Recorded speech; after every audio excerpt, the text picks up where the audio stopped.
and welcome to the Sleepy Club, wherever you're listening from.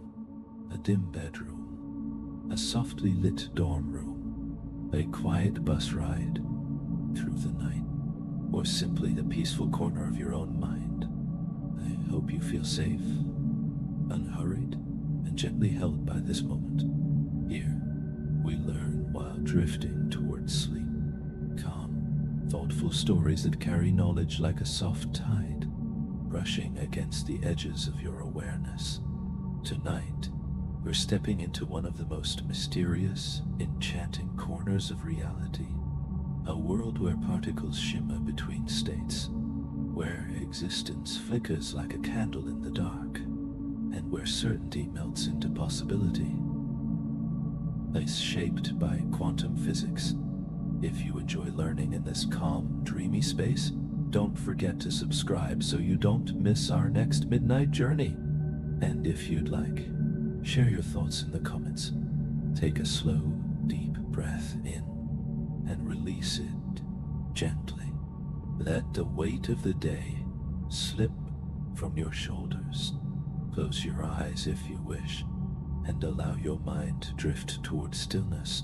Tonight, we begin our quiet descent into the shimmering, uncertain, magical world of quantum physics. So let's start at the beginning. At the turn of the 20th century, physics felt nearly complete.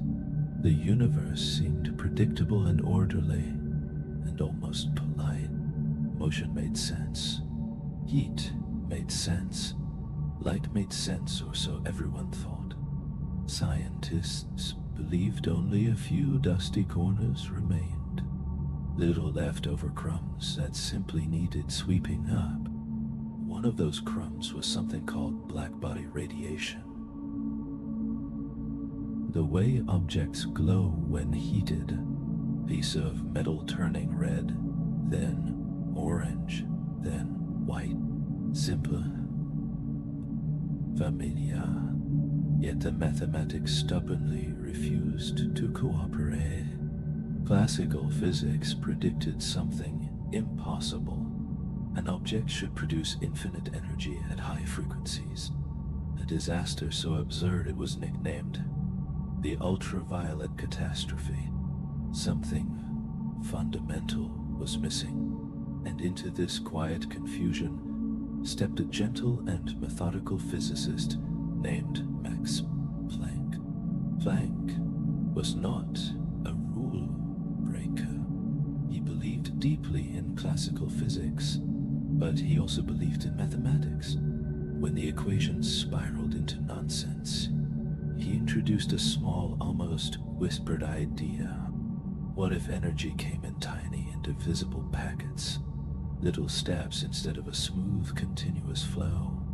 He called these packets quanta.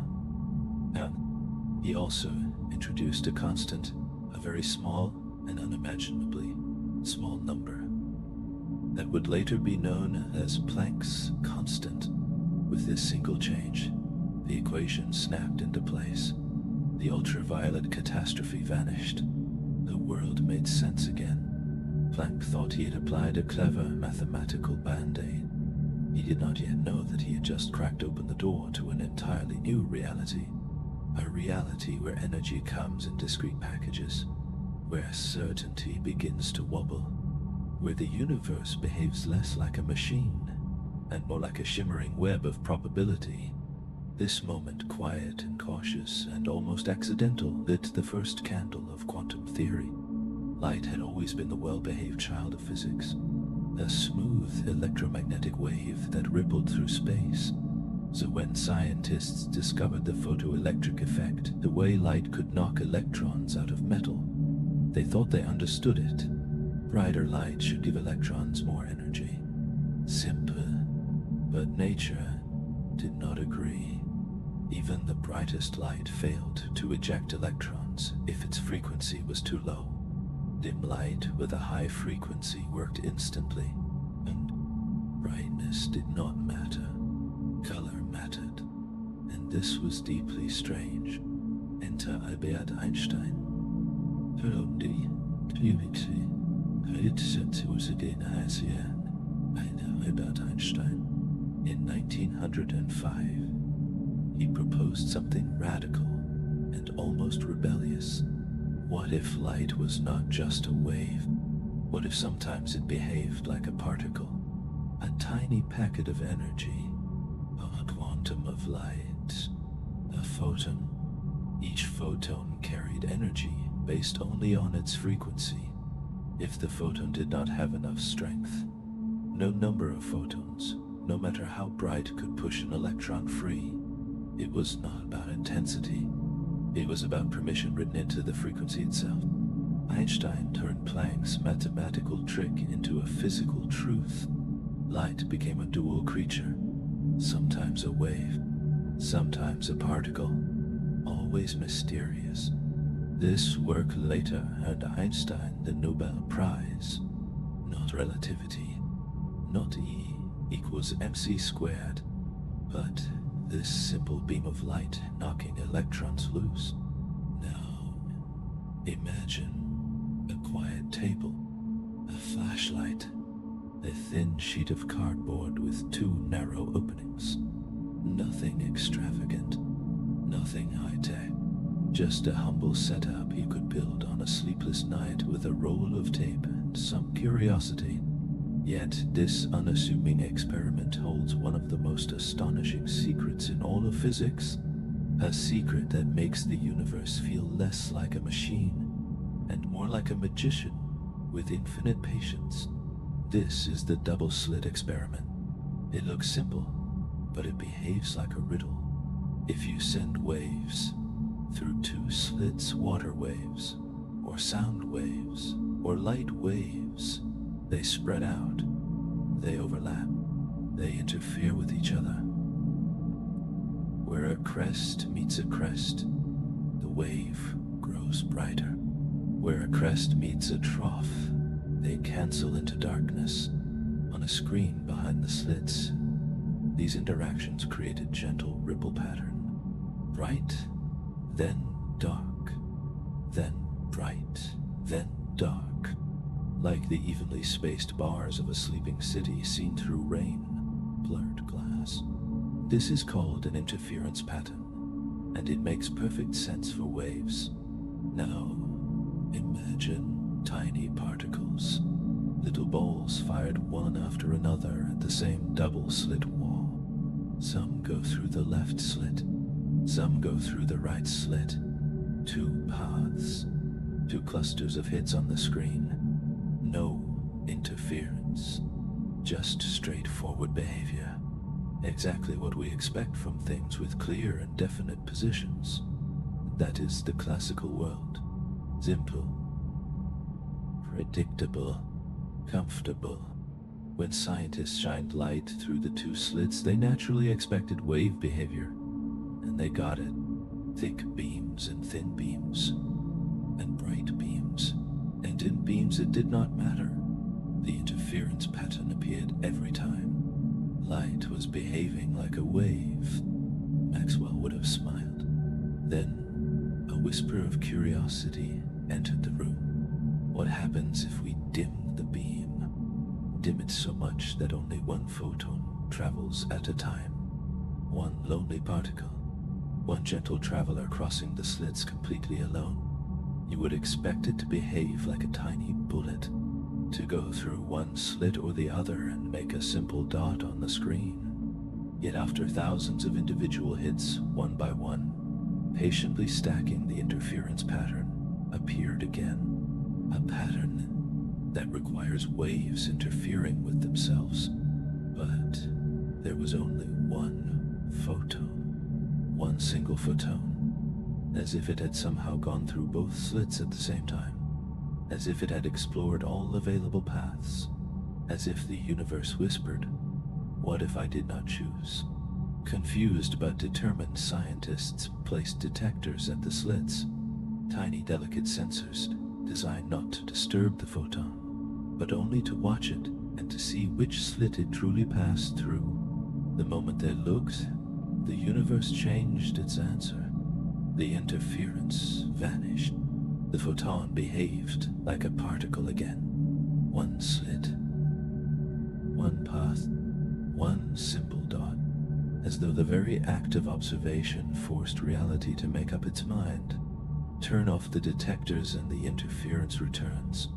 Turn them on, and it collapses. A cosmic light switch flipping between two versions of the world. Not because the detectors bumped the photons, not because of heat or vibration, but because information existed. It is as if the universe said, if you know the path, I will act like a particle, and if you do not, I will remain a wave of possibilities. This is where quantum physics begins to feel less like science and more like poetry. The double-slit experiment is not a metaphor. It is not symbolic. It is not an exaggeration. It is real. Repeat it with electrons, and you get the same result. Repeat it with neutrons, and you get the same result. Repeat it with entire molecules made of hundreds of atoms, and you get the same result. Unobserved, the universe explores possibilities. Observed, it chooses. No one knows why. Some say particles exist in a superposition, a shimmering cloud of Mabes. Some say it is all a probability wave that collapses only when touched by measurement. Some say each path exists in a parallel world, and observation simply reveals our branch. All agree on one thing. The universe behaves differently depending on whether someone is watching. The mathematical lullaby that describes how the quantum world flows. This will not be a harsh lesson full of symbols and chalk dust. It is a soft and foundational idea that guides the entire quantum world. In classical physics, Newton gave us laws of motion, equations that tell you exactly where something is, exactly how fast it is moving, and exactly what it will do next. A tidy universe, predictable, comforting. But electrons and photons do not like tidy. They do not walk in straight lines. They do not sit quietly when asked. They blur. They ripple. They exist in many places at once. So physics needed a new language, something gentler and more fluid and more uncertain. In 1926, a quiet Austrian physicist named Erwin Schrödinger wrote that language. At the heart of his idea is something called the wave function. Physicists often write it as a special symbol, but you do not need that image. Instead, imagine a soft glowing cloud that surrounds a particle. Not a real cloud that you could touch, but a map of possibility. Where the cloud is bright, the particle is more likely to be found. Where the cloud fades, the particle slips into uncertainty. The particle is not in one place. It is spread across possibilities. A presence, a whisper, a probability waiting to be realized. The wave function does not tell you where the particle is. It tells you where it might be. Schrödinger's equation tells you how that cloud changes over time. Newton's laws march forward like soldiers. Predictable, rigid, certain. Schrödinger's equation flows. It ripples. It sighs. It describes a world made not of fixed positions and fixed velocities, but of shifting probability waves. It tells us how a particle's Mabes stretch and overlap, and split and reunite only when we measure, when we reach in with our human-sized hands and ask, "Where are you?" Does the cloud collapse? It chooses one possibility and lets all the others dissolve like mist in morning sunlight. This collapse is not part of Schrödinger's equation. It is something extra and something mysterious. The equation gives us the dream. Measurement gives us the awakening. But even Schrödinger himself felt uneasy about what his equation implied. To show how strange it was, he imagined a cat in a sealed box. Inside the box, a radioactive atom might decay, or it might not decay. Until someone opens the box, the atom is in a superposition, both decayed and not decayed at the same time. The cat is tied to the atom's fate, so the cat becomes a living paradox, alive and dead simultaneously, suspended in the soft haze of unmeasured possibility. Schrödinger did not propose this as a real experiment. It was a protest, a way of saying, "Do you see how absurd this is?" But the quantum world never apologized. It whispered back, "Yes, this is how things behave when no one is looking." Despite its strangeness, this equation is not just philosophy. It works beautifully.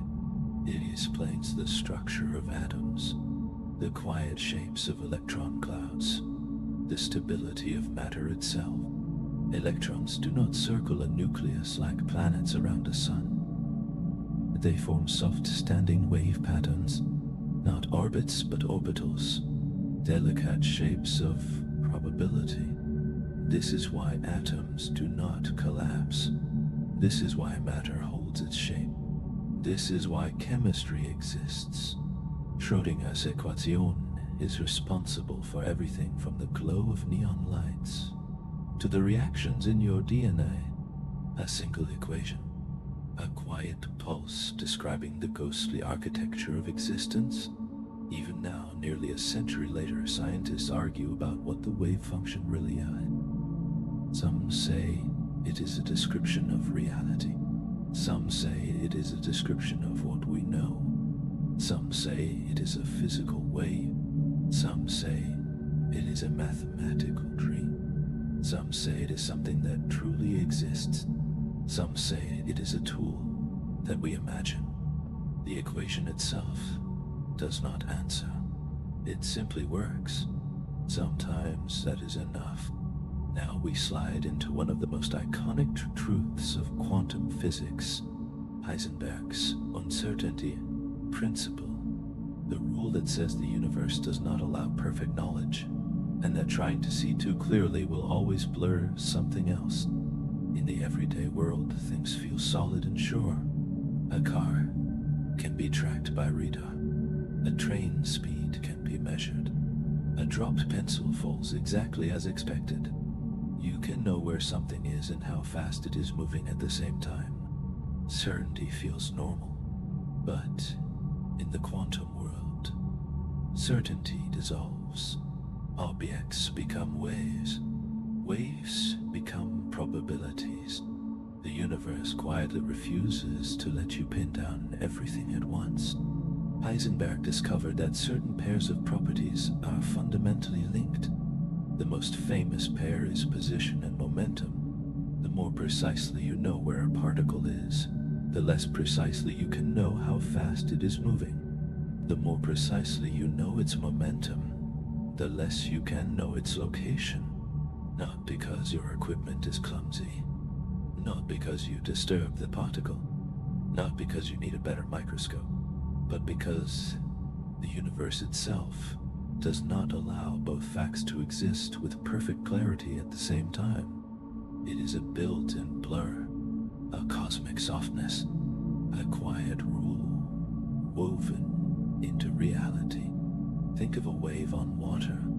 If the wave is broad and spread out, you cannot pinpoint exactly where its crest is, but you can describe its gentle and steady motion. If the wave is sharp and narrow and pinched into one spot, its motion becomes unpredictable and chaotic. Quantum particles behave in the same way.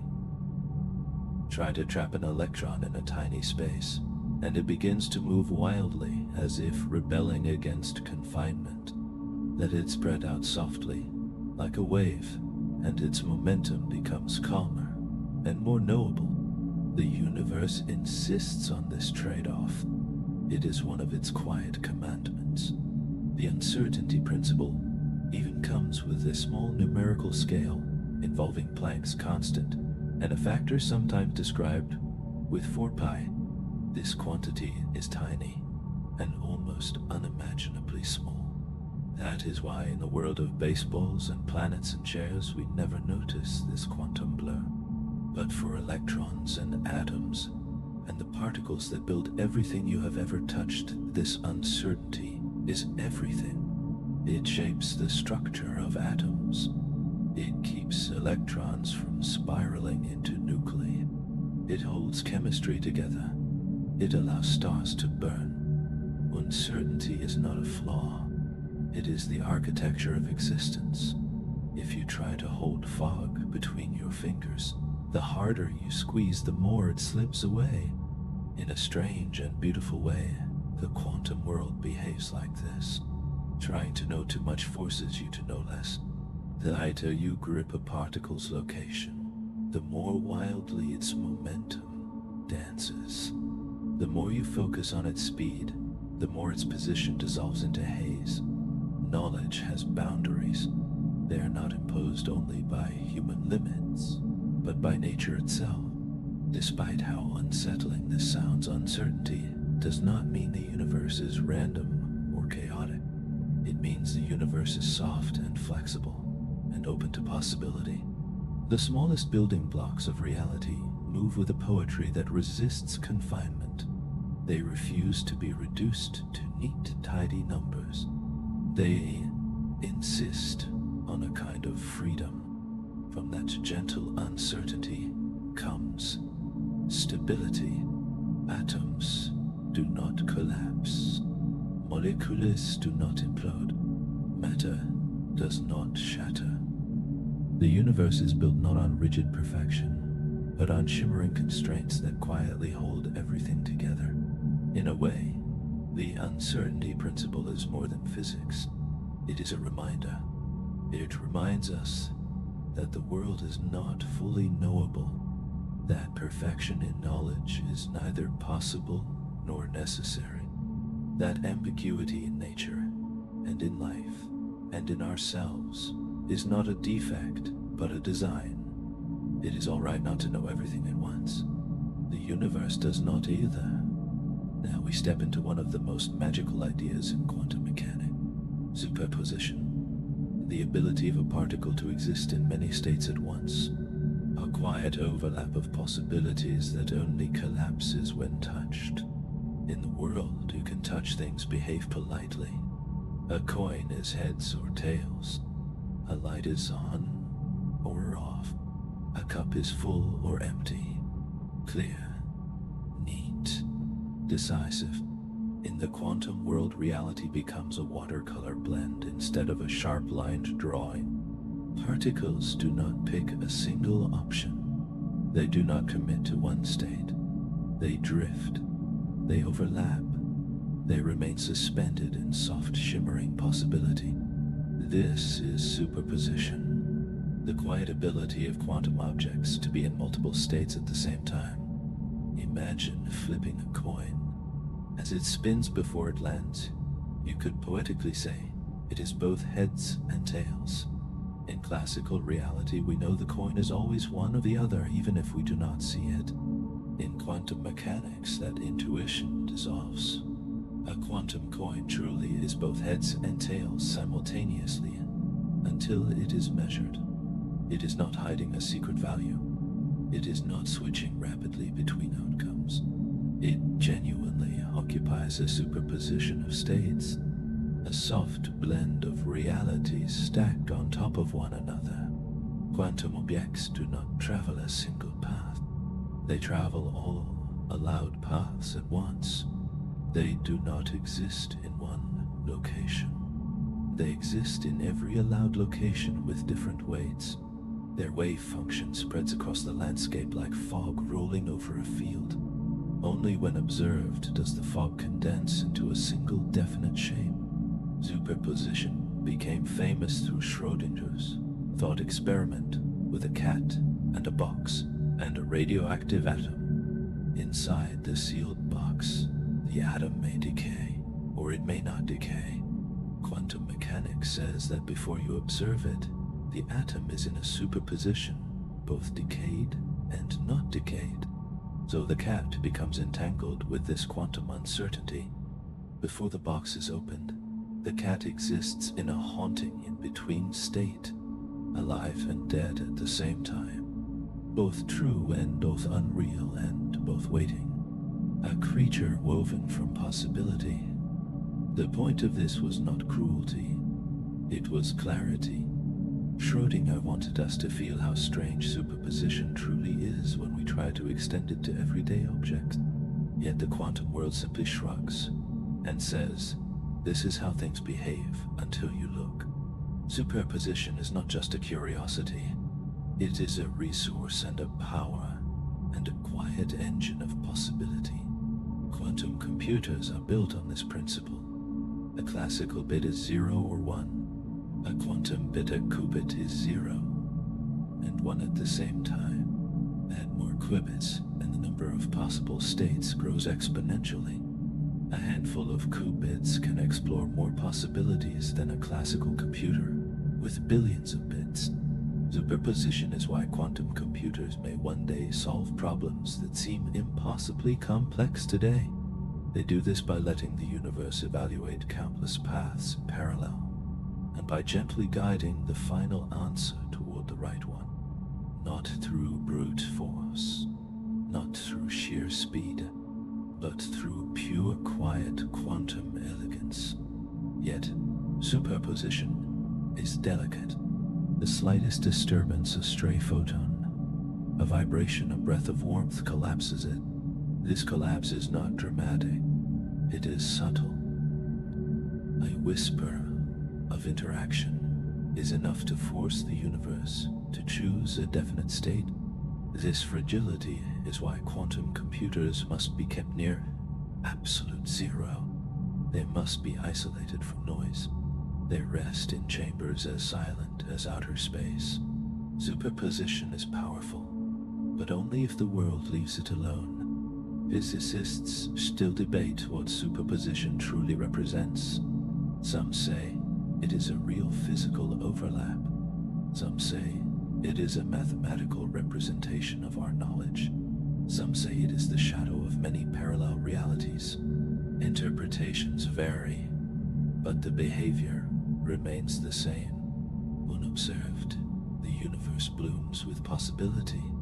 Observed, it chooses. It is as if reality dreams when no one is looking, and then awakens when attention arrives. In our next quiet chapter, we explore entanglement, the quantum bond so deep and so strange that Einstein called it spooky action at a distance. Two particles, two locations, one shared fate. Settle back in. Let the air around you grow still, as if the whole room is listening with you. Because now, we drift into one of the most breathtaking and most haunting ideas the quantum world has ever offered. A connection so deep that it ties distant particles together, as if they share a single heartbeat. Imagine you have two gloves, one left and one right. You place each into a separate box and send the boxes to opposite sides of the earth. When you open one box and see a left glove, you instantly know the other box contains the right glove. Simple logic, no magic. The gloves always had those identities. Quantum entanglement is nothing like that. In the quantum world, two particles can become connected in a way that defies intuition. Not like paired objects, but like two notes in a single chord. Like two ripples on the same pond. Like two pieces of information encoded in one shared reality. When two particles are entangled, their properties do not exist independently. Not yet. Not until they are observed. When you finally measure one particle, even if it is galaxies away, the other instantly reflects the matching result. Instantly, with no travel time, no signal, no communication. Just a shared truth revealed in two places at once. Einstein saw this and whispered in discomfort, spooky action at a distance. Particles can become entangled when they are created together, when they collide, when they interact, or when they exchange energy. In that moment, Their fates weave together, not in a metaphorical way, in a literal way. Their quantum states merge into one unified description, a single wave function spanning multiple particles. After that, no matter how far apart they drift across centimeters or kilometers or light years, they remain intertwined, like two pages glued together in the book of the universe. Here's the part that makes entanglement deeply strange. Before measurement, neither particle has a defined value. Their properties do not exist yet. They are in superposition with both possibilities intertwined. When you measure one particle, you do not simply reveal its state, you create it. Instantly, the partner particle state is created as well. It is not that one particle sends a message. It is not that they communicate faster than light. It is that their separate identities never truly existed in the first place. They were always one system spread across space. Einstein believed that there must be hidden variables, some unseen internal script that secretly determined the outcomes before measurement. In the 1960s, the physicist John Bell devised a test, a mathematical inequality to distinguish between a universe with hidden variables and a universe with true quantum entanglement. Over decades, scientists performed experiment after experiment, each one more precise than the last. The results were clear. Quantum entanglement is real. The universe is not governed by hidden local rules. It is governed by non-local connections. Webs of possibility stretched across space. Einstein's discomfort became modern physics. Celebration. Entanglement cannot send messages faster than light. It cannot transmit information instantaneously. It does not violate relativity. It does not enable telepathy. It does not let you talk to your past self. The outcomes are perfectly correlated, but fundamentally unpredictable. You cannot control the result of your measurement, so you cannot encode a message. The universe protects causality, even while it allows this strange and delicate harmony between distant particles. Entanglement is not rare. It is not exotic. It is not confined to laboratories or thought experiments. It is happening constantly, inside atoms, in chemical reactions, in superconductors, in quantum computers, in your own body, across the cosmos. Some physicists even propose that space and time themselves are woven from entanglement. That geometry emerges from a quiet network of quantum connections beneath reality. If this is true, then entanglement is not just something the universe does. It is something the universe is. Entanglement is the backbone of quantum teleportation, where quantum state is transferred, but not matter. It supports quantum cryptography, where eavesdropping reveals itself instantly. It powers quantum computing, where entangled qubits perform complex operations as a single whole. These technologies are still young, but growing rapidly. Soft echoes of the quantum world finding their way into human hands. Entanglement suggests something poetic, that separateness may be an illusion. That connection is woven into the fabric of nature. That even across vast distances, there are hidden harmonies linking the smallest pieces of existence. When we look at it this way, entanglement is not spooky, it is beautiful. A reminder that the universe is not a collection of isolated objects, but a single, interconnected whole. Next, we explore the most misunderstood celebrity of quantum physics, Schrödinger's cat. Not a paradox, not a joke, but a metaphor for unobserved reality and for the blurry line between the quantum and classical worlds. Take a breath, let the quiet stretch out for a moment. Now we enter one of the most iconic and misunderstood and oddly poetic corners of quantum physics, a place where a single imaginary cat has become a symbol of everything mysterious about reality.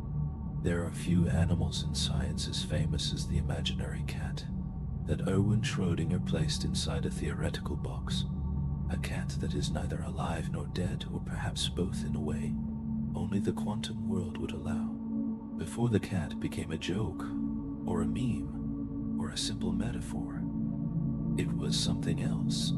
It was a protest, a philosophical mirror, a soft challenge to the unsettling logic of quantum mechanics. By the middle of the 1930s, quantum mechanics was astonishingly successful. It predicted experiments beautifully. It explained the atom. It matched reality with extraordinary accuracy, but no one fully agreed on what it meant. According to one interpretation, the system remained in superposition, with all states overlapping, until it was observed. Only then did it choose a definite outcome. Schrödinger asked if this could really be true. He wondered if this rule stopped at electrons, or at atoms, or at molecules, or if it applied to bigger things. So he invited a cat into the conversation. Picture a sealed, opaque box. Inside it sits a living cat and a tiny radioactive atom, and a detector, and a vial of poison, and a fragile mechanism that releases the poison if and only if the atom decays. Radioactive decay is a quantum process. It is random and uncertain. A soft coin flip of nature. Through observation, the atom exists in a superposition, both decayed and not decayed. Because the atom controls the fate of the cat becomes entangled with that uncertainty. Inside the sealed darkness, the cat state spreads across two possibilities, alive and dead. Not in a figurative way, not in a symbolic way, but literally according to the mathematics. Two outcomes woven together like overlapping dreams. Only when someone opens the box does the wave function collapse. The cat snaps into one reality, alive or dead. Not both. Not anymore. Schrödinger did not propose this to claim that cats are quantum ghosts. He was pointing at the absurdity. He wanted us to feel it. He was saying that if your interpretation of quantum mechanics forces a cat to be alive and dead at the same time, then perhaps the interpretation needs work. He wanted physicists to confront the tension between the microscopic and the macroscopic, and between theory and intuition. Instead of shutting down the discussion, his cat opened new doors. The cat became a lens through which we ask where the quantum world ends and where the classical world begins. We ask what actually counts as a measurement. We ask whether consciousness matters. We ask whether the environment collapses the wave function. We ask whether collapse is even real. These questions still ripple through modern physics today. Different schools of thought offer different answers. In one view, often called the Copenhagen view, the cat is not in a definite state until someone opens the box and observation triggers collapse. In another view, often called the many worlds interpretation, the wave function never collapses. The universe splits. In one branch, the cat lives. In another branch, the cat dies. Both outcomes exist, and you experience only one. In the approach known as decoherence, the cat effectively chooses a state because interactions with the environment wash out the superposition long before the lid is lifted. In objective collapse models, the wave function collapses on its own once the system becomes large enough, and measurement is not special because nature collapses states automatically. Each view preserves the equations. Each view changes the meaning. None can be proven absolute. The cat is not really about cats. It is about boundaries, or perhaps about the lack of them. It asks how possibility becomes reality. It asks how a wave becomes a fact. It asks how the universe decides, and what role, if any, we play. The cat forces us to consider that the world we see may not be the world as it truly is. Quantum, beneath the surface of everyday certainty, there may be a softer and blurrier realm where outcomes coexist until the universe is nudged into choosing. In a way, Schrodinger's cat is a metaphor for life itself. We often exist in states of uncertainty. We wait for news. We wonder about outcomes. We feel suspended between possibilities until time or choice or fate opens the box for us. Uncertainty is not a flaw. It is a natural state. The universe seems to agree. Now we step into a place that looks empty, a void and a silence and a nothingness. But it is anything but empty. In everyday life, nothing feels simple. An empty room, a blank page, a quiet pause.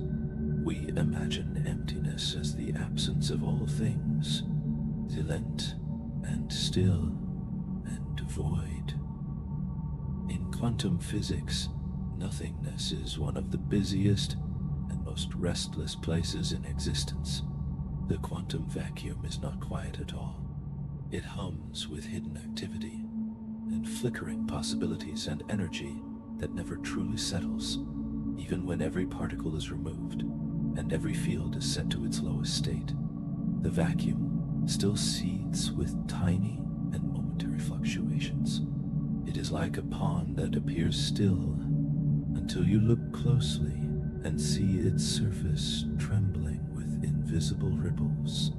This is the quantum nothing, a nothing that is alive with everything. The secret of the vacuum comes from Heisenberg's uncertainty principle.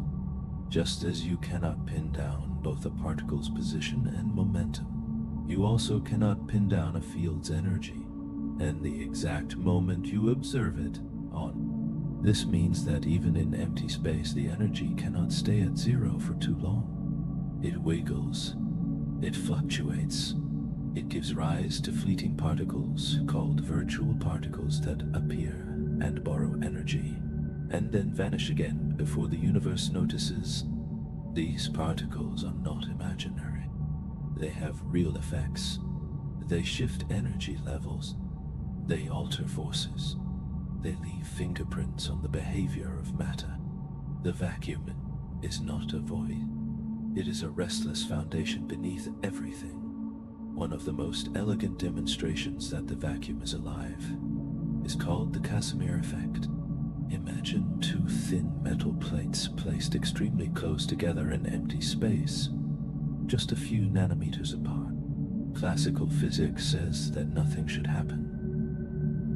Quantum physics smiles knowingly.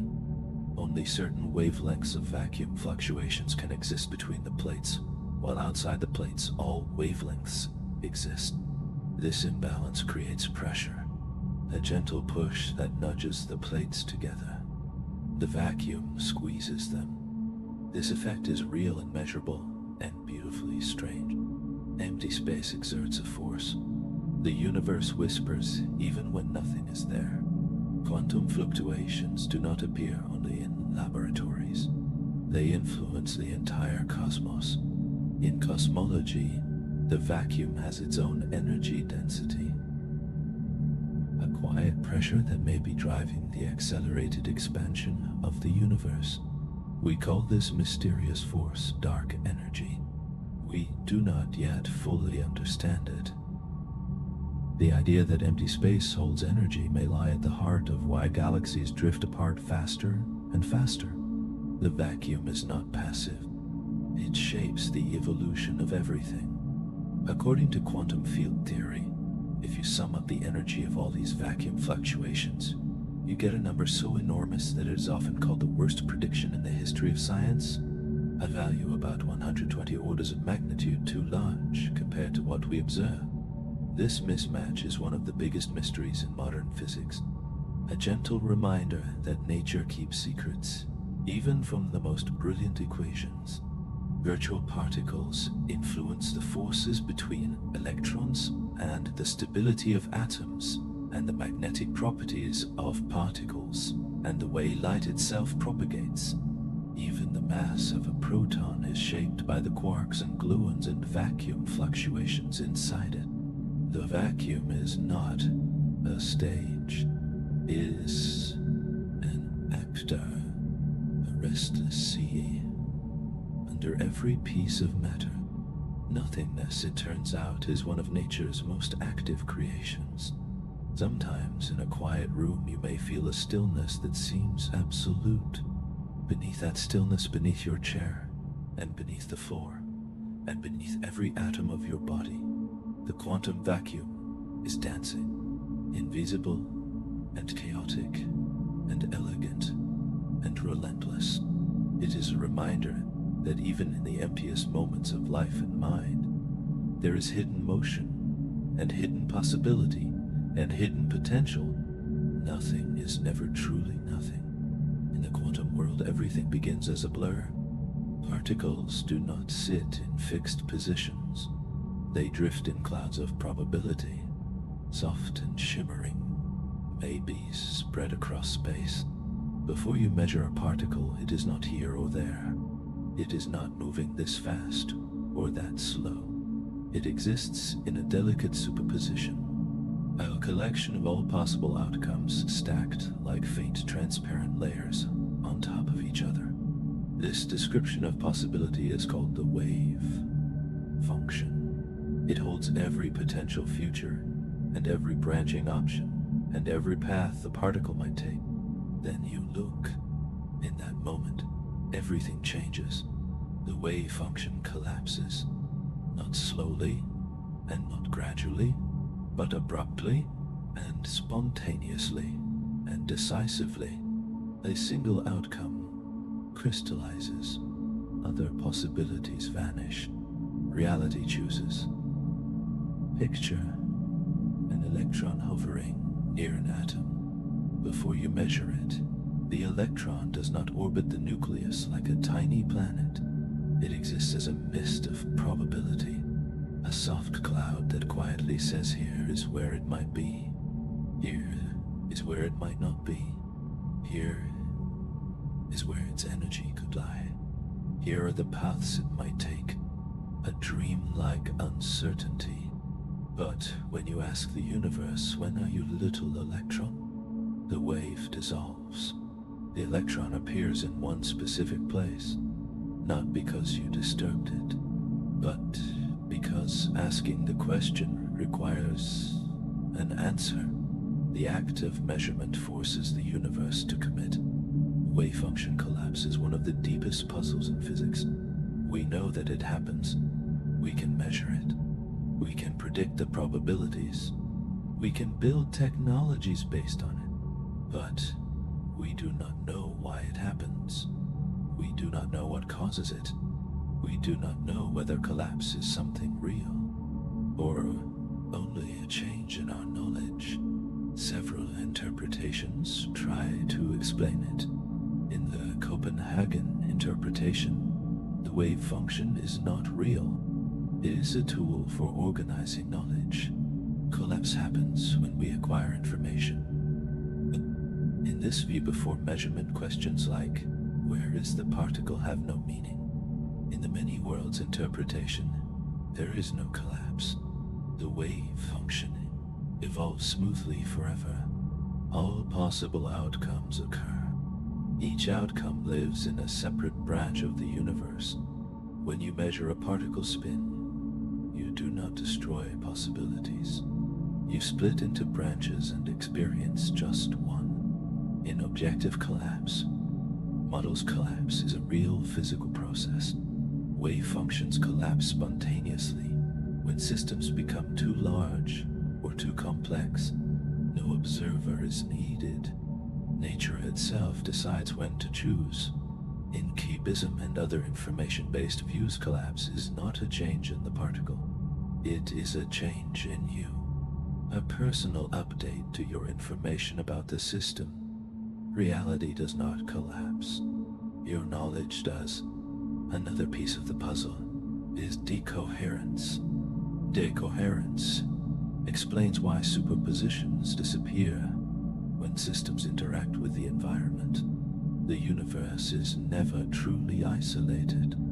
A particle brushing against air molecules or light or thermal vibration loses its quantum softness. It becomes entangled with countless degrees of freedom. Interference becomes impossible. Decoherence explains why the everyday world feels classical. It explains why coffee cups do not appear in superposition. It explains why cats are not mosaics of alive and dead. It explains why reality seems solid, but decoherence does not explain why one specific outcome appears. The mystery of collapse remains. Collapse is a transition from cloud to point, from maybe to event. It is the moment when the universe takes a deep breath and quietly says, "This is what actually happened." Everything else sinks back into unobserved possibility. Wave function collapse reminds us that life is also full of shimmering options. We hover in states of uncertainty, between choices, between futures, between identities, until something nudges us toward clarity. Just as in the quantum world, once the moment arrives, everything becomes sharp and focused and true. Uncertainty is not failure, it is freedom. Collapse is not loss, it is becoming. Before quantum mechanics, physicists believed the universe existed in a firm and definite state. Whether or not anyone looked, planets moved with certainty. Objects followed clear trajectories. Reality was solid and objective and unchanging. But as the quantum world revealed its strangeness with superposition and entanglement and wave function collapse, scientists were forced to rethink the nature of reality itself. The first and most influential attempt to make sense of this was shaped in the 1920s in Copenhagen, led by Niels Bohr and Werner Heisenberg. The Copenhagen interpretation became the philosophical heart of early quantum mechanics. It is not a single idea, but a framework, a way to understand a world where observation and reality are deeply intertwined. According to the Copenhagen view, the wave function describes everything we can know about a quantum system. It is not a picture of what the particle is and has seen. It is a representation of every outcome the particle might take. Before measurement, a particle does not have a definite position.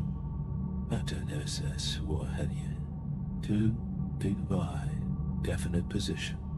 It does not have a definite momentum. It does not follow a defined path.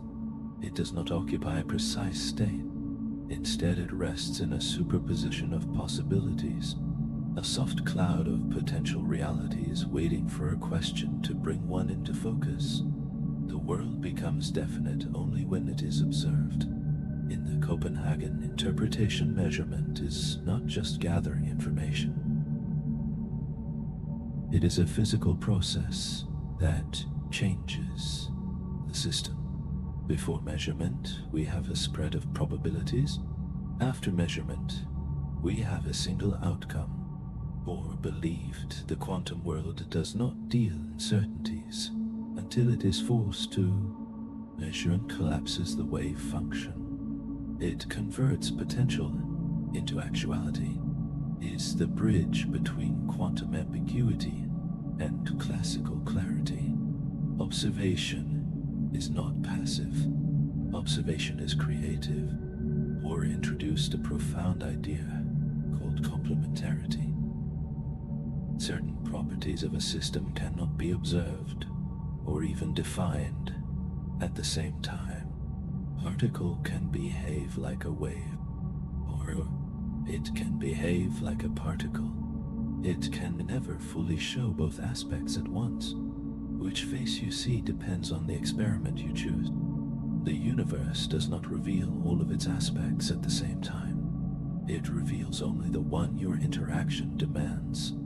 Quantum objects hold dual identities, and the observer decides which one appears. To the Copenhagen school, there is no deeper hidden layer where particles secretly know their exact states. There are no hidden variables, no concealed instructions, no tiny mechanisms waiting to be uncovered. The wave function is complete. All that exists for us is what can be observed and measured and predicted through its mathematics. As Heisenberg wrote, the path comes into existence only when we observe it. Quantum systems do not possess classical properties until we look for them. The Copenhagen view divides reality into two realms: the quantum world where possibilities evolve according to Schrödinger equation, and the classical world where measurement happens and outcomes are definite. This cut between the two is not precisely defined, and that vagueness is one of the weaknesses of the interpretation.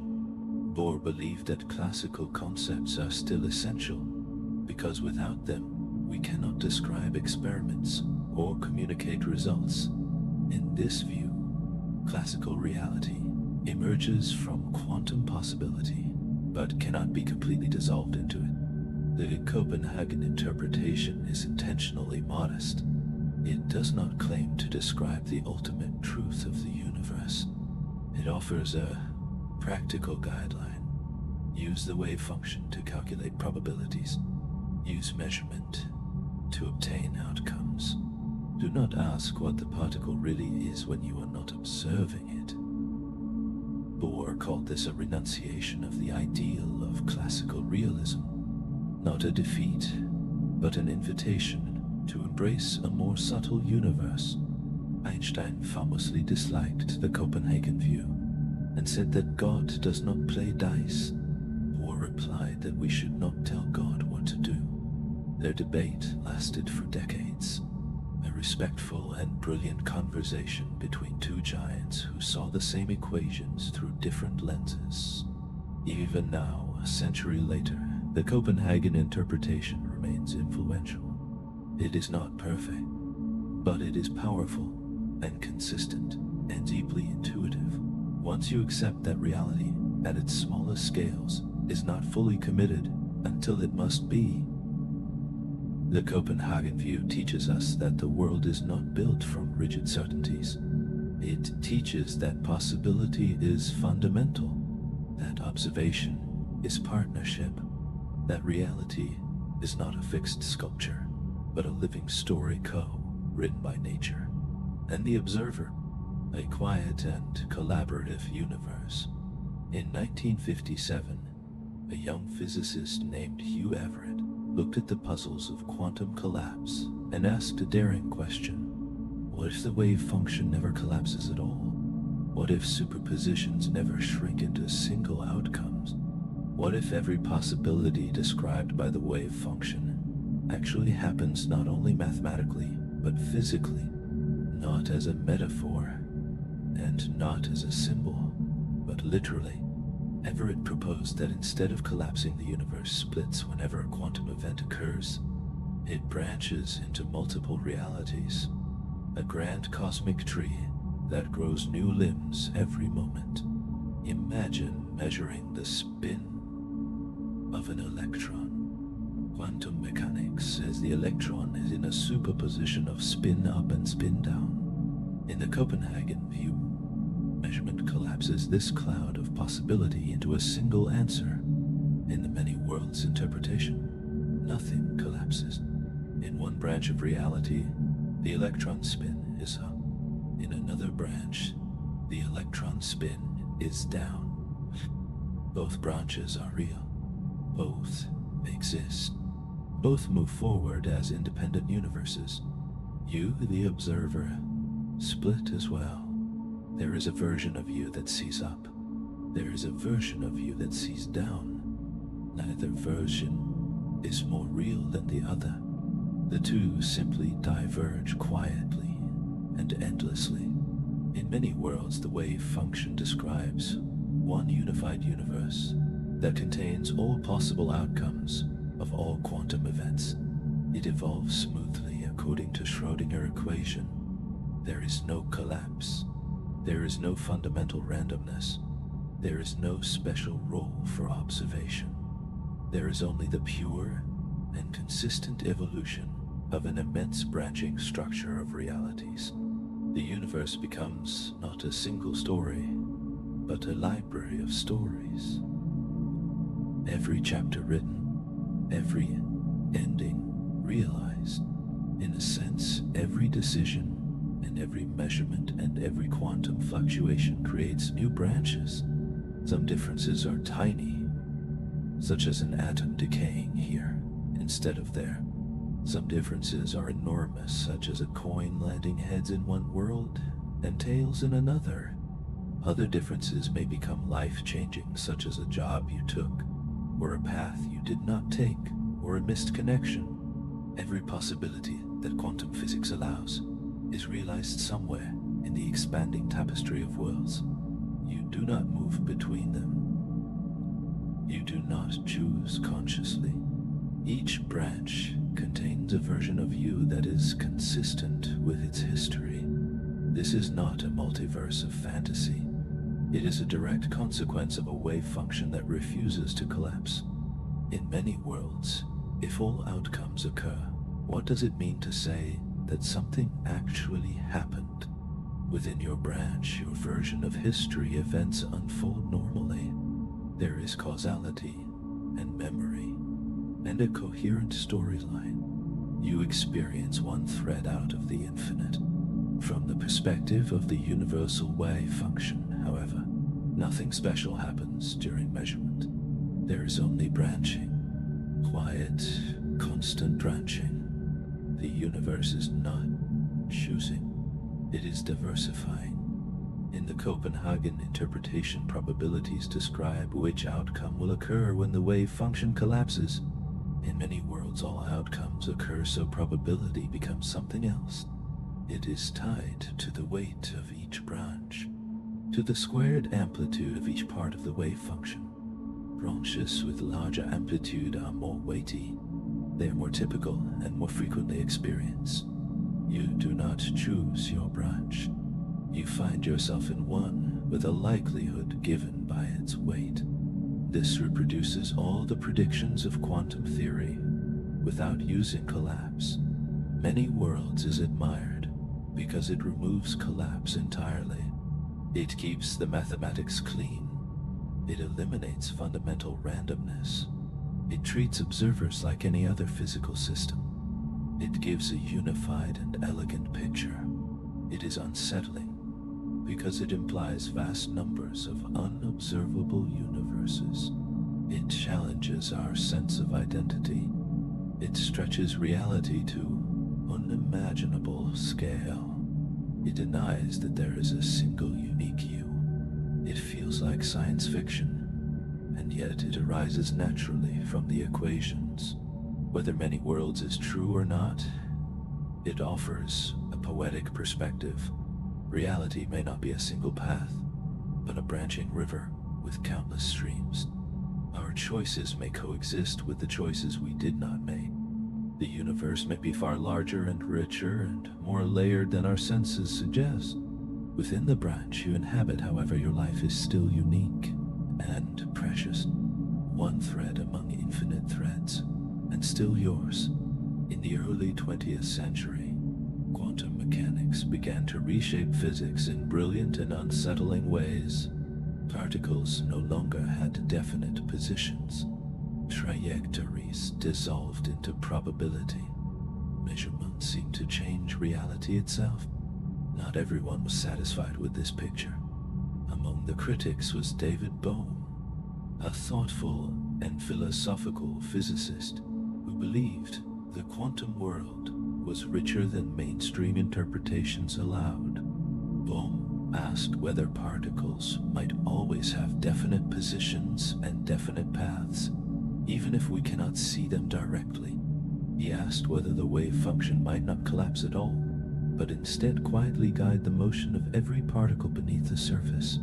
This idea became known as Bohmian mechanics, or the de Broglie-Bohm pilot wave theory.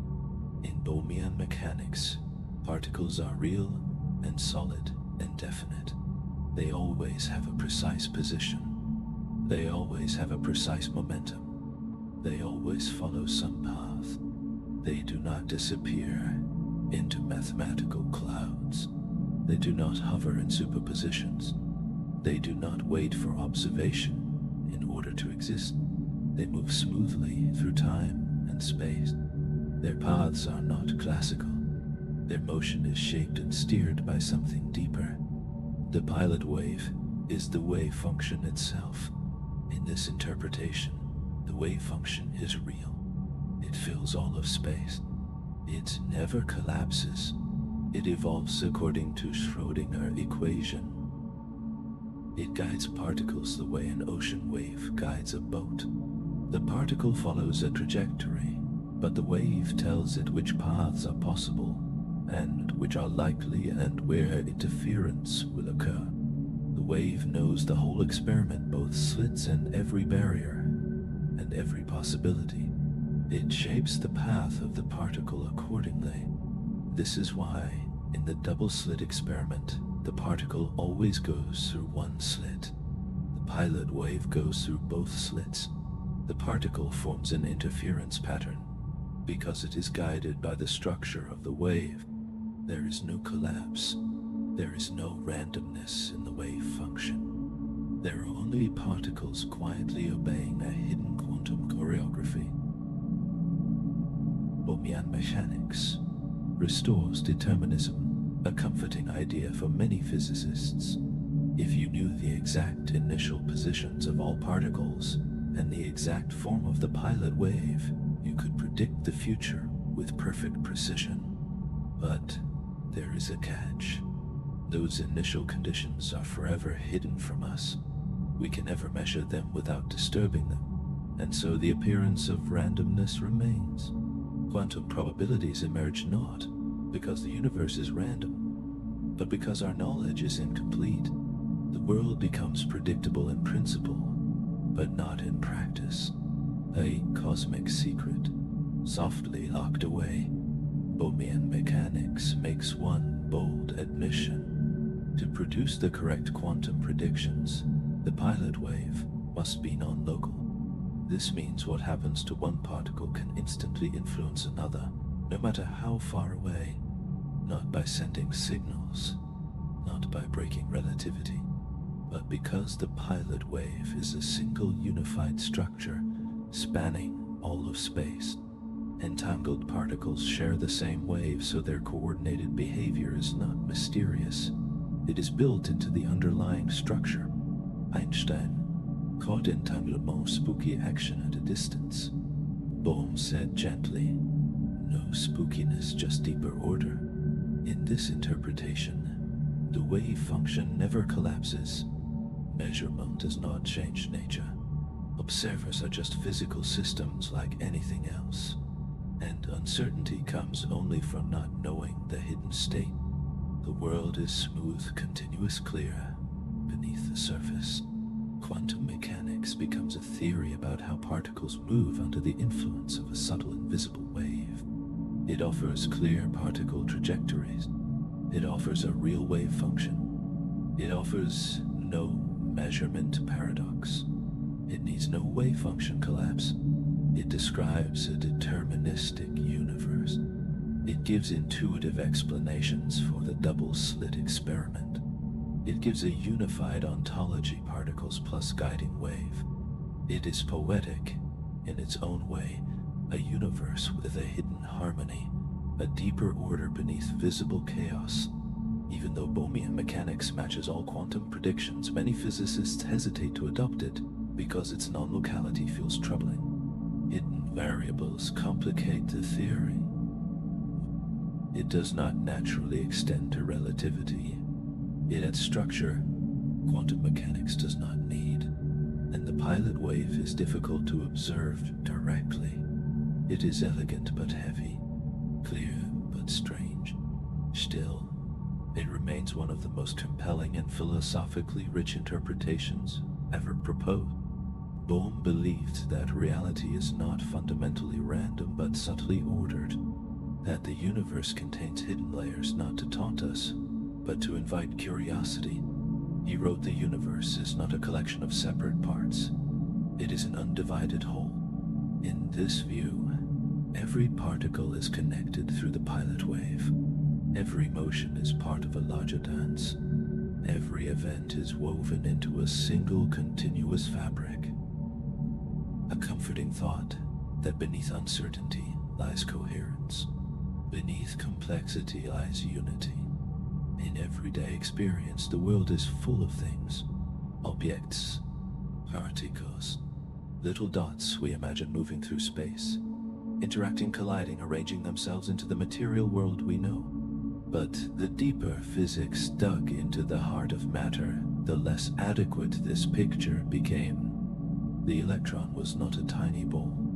The photon was not a speck of light. Fields, strange, continuous fields, seem to whisper behind the behavior of everything. Quantum field theory, often called QFT, took this whisper and transformed it into a magnificent symphony. It proposes something radical. Particles are not the fundamental building blocks of reality, fields are. Particles are merely the ripples, the vibrations, the excitations of underlying quantum fields that fill all of space. You are made not of particles, but of ripples in fields that never turn off. In quantum field theory, there is an electron field, a quark field, a photon field, a neutrino field, a Higgs field, gluon fields, and W and Z boson fields. Every type of particle corresponds to its own field. These fields are not in one place, they are everywhere present, at each point in space.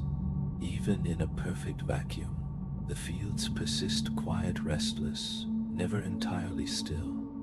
When a field vibrates with just the right amount of energy, a particle appears, not magically, not mysteriously, but as a natural consequence of the field expressing itself.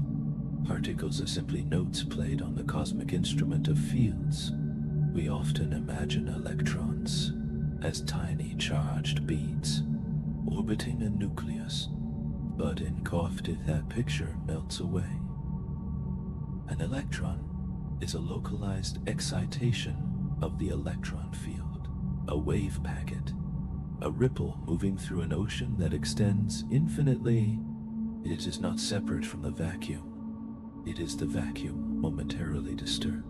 The reason all electrons in the universe are identical is that they are all vibrations of the same field, just as every ripple in water shares the same essence.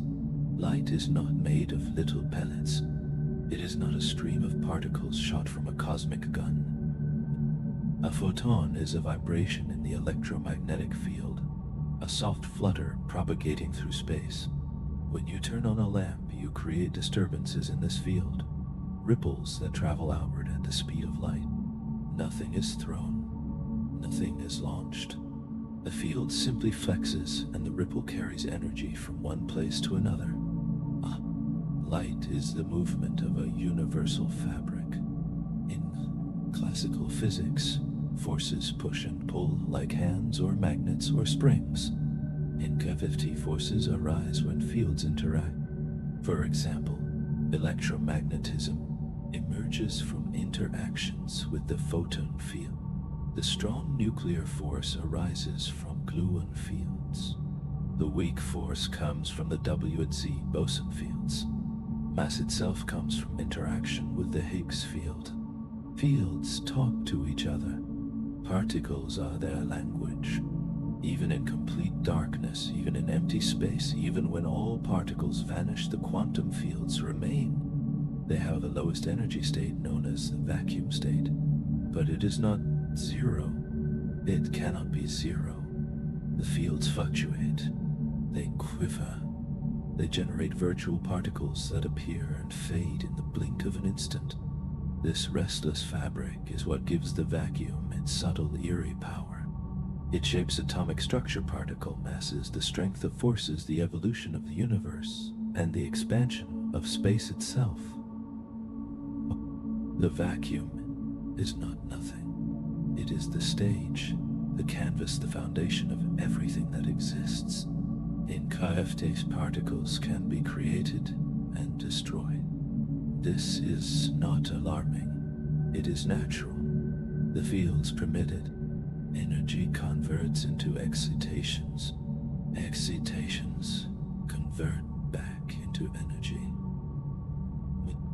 A photon appears a ripple in the field.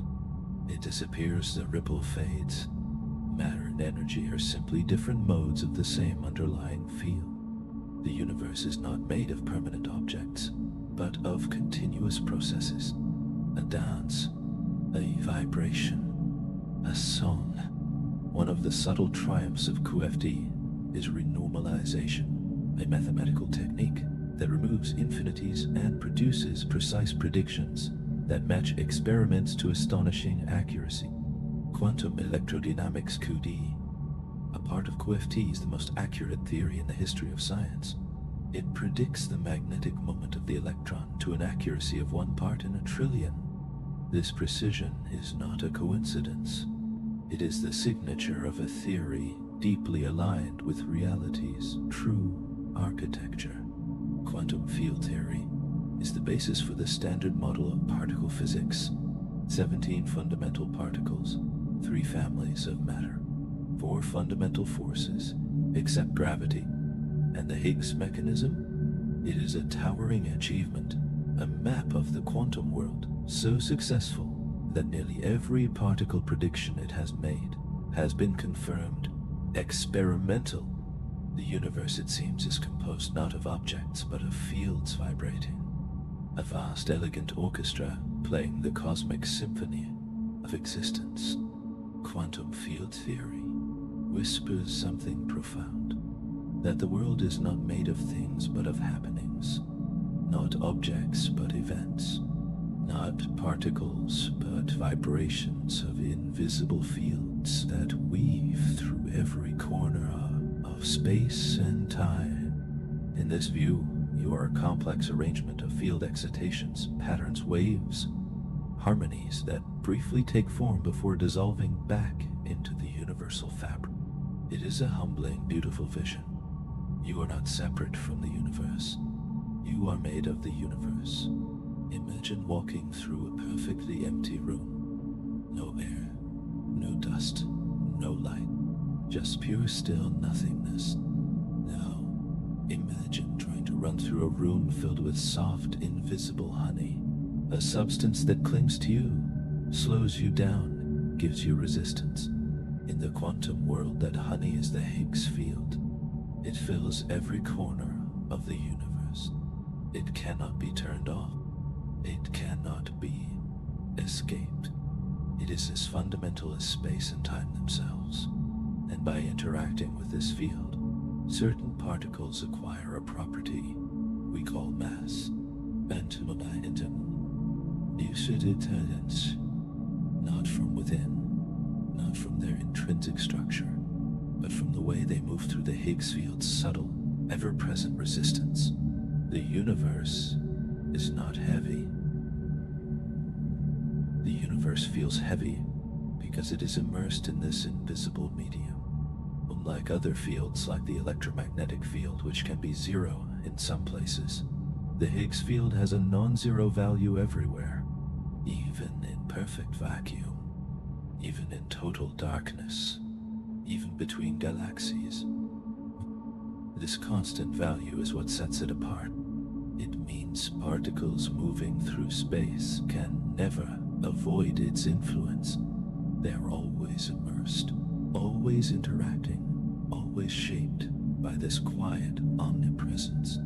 Some feel the field strongly, some barely feel it at all. From this simple difference comes the diversity of masses that build the world.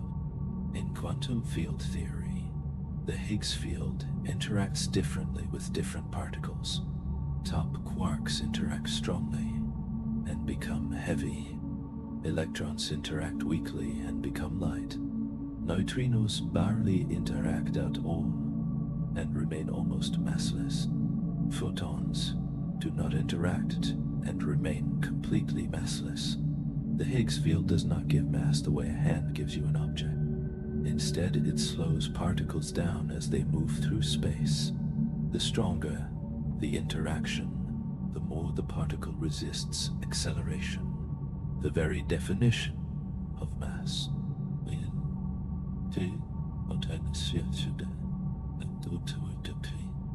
Mass is not a static property. It is a relationship between a particle and the Higgs field, a subtle partnership woven into the fabric of existence.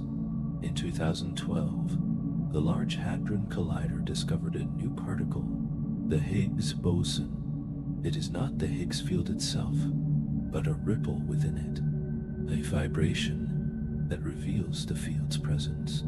Just as a photon is a ripple in the electromagnetic field, the Higgs boson is a ripple in the Higgs field. Its discovery was the final piece needed to confirm the standard model, a quiet signature that the universe's hidden structure is real. The Higgs boson lives for an unimaginably short time, about a trillionth of a second, before decaying into other particles. But that momentary whisper is enough to tell physicists they were right. The Higgs field permeates everything. Massless particles like photons do not interact with the Higgs field at all, so they glide effortlessly through space at the speed of light, never slowing, never resting. They do not feel the universe's honey. This is why light moves the way it does, why it cannot be stopped, why it defines the cosmic speed limit. Photons are free travelers in a medium that restrains almost everything else. Without the Higgs field, atoms would not form, electrons would move too fast to bind protons, and neutrons would not assemble, chemistry would be impossible. Stars could not ignite, would not exist. Everything we know, every object, every structure, every living creature depends on the Higgs field's quiet presence. It is the universe's gentle sculptor, giving shape to particles, allowing complexity to unfold. A soft but essential architect, the Higgs field has a unique trait. It prefers a non-zero energy state. Even in the vacuum, it sits in a valley of minimal energy that is not zero. This has deep implications. It shapes the standard model. It influences the mass of the W and Z boson. It defines the structure of the weak force. It may hold clues to the stability of the universe itself. Some theories even suggest that the Higgs field's current value is precarious, balanced between stability and instability. A cosmic tightrope we quietly inhabit. The Higgs field reminds us that what appears empty is full of meaning. That space is not a void, but a medium, a sense, an ocean of potential. It teaches us that mass, one of the most fundamental aspects of existence, is not a thing we possess, but a dance we perform with the universe. We are shaped not by what we are internally, but by how we move through the fields around us. It's a poetic truth relationship defines reality. Imagine a dance between light and matter, a meeting of photons and electrons, so subtle, so intricate, that the slightest shift changes everything. Now imagine a theory that captures this dance perfectly, not approximately, not conceptually, but with breathtaking accuracy, matching experiments to 1 part in a trillion. This theory is quantum electrodynamics, usually called QD. It is the quantum field theory of electricity and magnetism, the framework that describes how charged particles interact through the electromagnetic field. And it is one of the greatest triumphs of human thought. In the early 20th century, electrons were mysterious. They scattered unpredictably. They radiated energy in strange, discontinuous ways. Classical electromagnetism could no longer keep up. Something deeper was needed, a theory that respected both quantum mechanics and the relativistic equations of Einstein. This was not simple, but slowly, brilliant minds began to assemble the pieces. The story begins with Paul Dirac, who combined quantum mechanics with special relativity in a single breathtaking equation. His equation predicted the behavior of the electron's intrinsic spin, and even the existence of antimatter, all of this from one mathematical expression.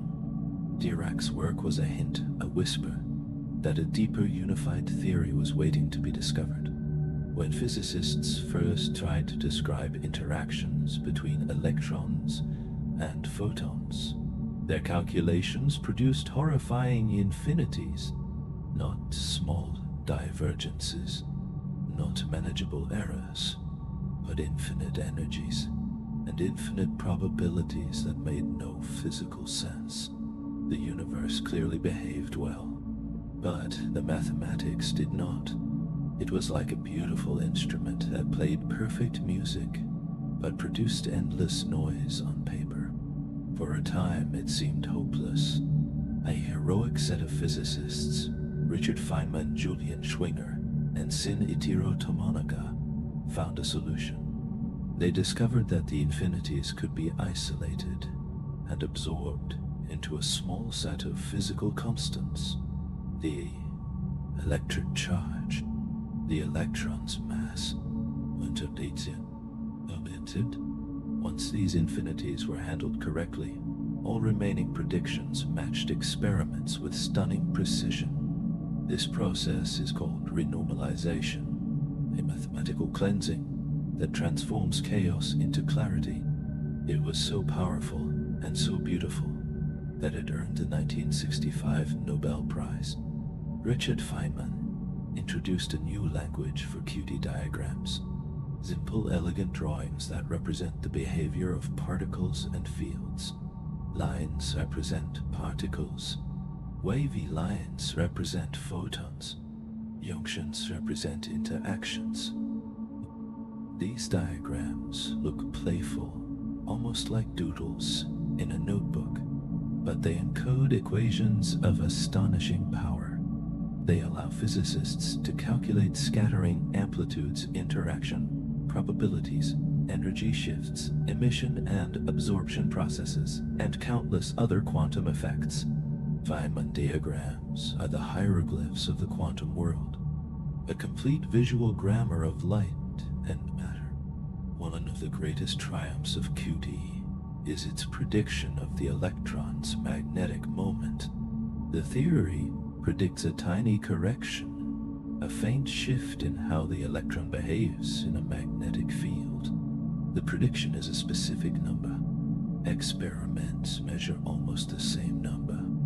The agreement is extraordinary. No other theory in history has ever matched nature so precisely. It is proof, gentle, overwhelming proof, that QED captures something true about the universe. In QED, even the vacuum is alive with activity. Virtual particles flicker in and out of existence, affecting the motion of photons and the forces between charges. This leads to a surprising effect. Vacuum polarization. The vacuum behaves like a medium that can slightly alter electric fields. Light by light scattering photons can interact with each other through virtual particles, a process impossible in classical physics. The vacuum becomes a non-linear dynamic arena, filled with whispers of interaction. QED explains how atoms hold together. It explains how light is emitted and absorbed. It explains why chemistry works and why matter behaves the way it does. It explains how lasers function and how electronics operate. It explains why stars shine with precise spectra and how MRI machines work and the structure of the visible world. It is a pillar of modern technology and modern understanding, a triumph not just of physics, but of human imagination. QED teaches us that the universe is not made of isolated objects, but of relationships. The electron exists, but only through its dance with light. Photons exist, but only through their interaction with charged particles. The vacuum exists, but only through the ripples within it. Reality is not a collection of separate parts, but an intricate web of connections, a cosmic conversation whispered through fields. Inside every atom, deep within the nucleus, beneath the protons and neutrons you learned about in school, lies a world far stranger and far more vibrant than anything the classical picture ever suggested. A world of quarks and gluons, tiny particles dancing in a swirling quantum sea of unimaginable intensity.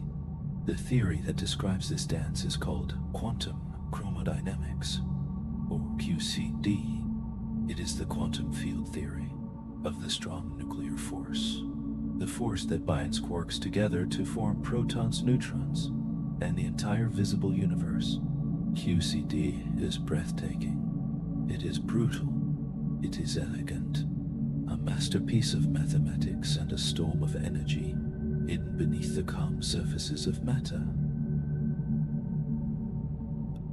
Quarks are incredibly small, so small that no experiment has ever seen one in isolation. They come in 6 flavors: up, down, charm, strange, top, bottom. But the everyday world is built almost entirely from the 2 lightest up and down quarks. 2 up quarks and 1 down quark form a proton. 2 down quarks and 1 up quark form a neutron. But quarks are not alone inside these particles. They are surrounded by a swirling cloud of virtual quark-antiquark, pairs, gluons, fluctuations, and fields. The interior of a proton is not a quiet structure, but a storm. The color in quantum chromodynamics has nothing to do with visible color. It is a metaphor, a mathematical property that quarks possess. Quarks come in 3 colors: red, green, blue. And gluons, the carriers of the strong force, carry combinations of color and anti-color. The rules are strict. Only color-neutral combinations can exist freely. Red plus green plus blue becomes neutral. Color and anti-color together become neutral. This is why quarks combine in groups of 3, called baryons, or pairs called mesons. It is a cosmic balancing act, a symmetry hidden beneath reality. If photons are the messengers of electromagnetism, gluons are the messengers of the strong force. But unlike photons, gluons interact with each other because they carry color. This makes the strong force wildly nonlinear. Gluons pull quarks together, but also interact among themselves, creating an intricate web of self-reinforcing bonds. It is like a spider web woven from threads that strengthen each other the more you stretch them. This leads to one of the most remarkable features of the strong force. In QCD, quarks are forever confined. The strong force does not weaken with distance it grows. The farther apart you pull quarks, the stronger the force becomes, like stretching a rubber band that tightens endlessly. Try to separate quarks enough, and the energy becomes so great that the universe simply creates a new quark-antiquark pair instead of allowing one to escape.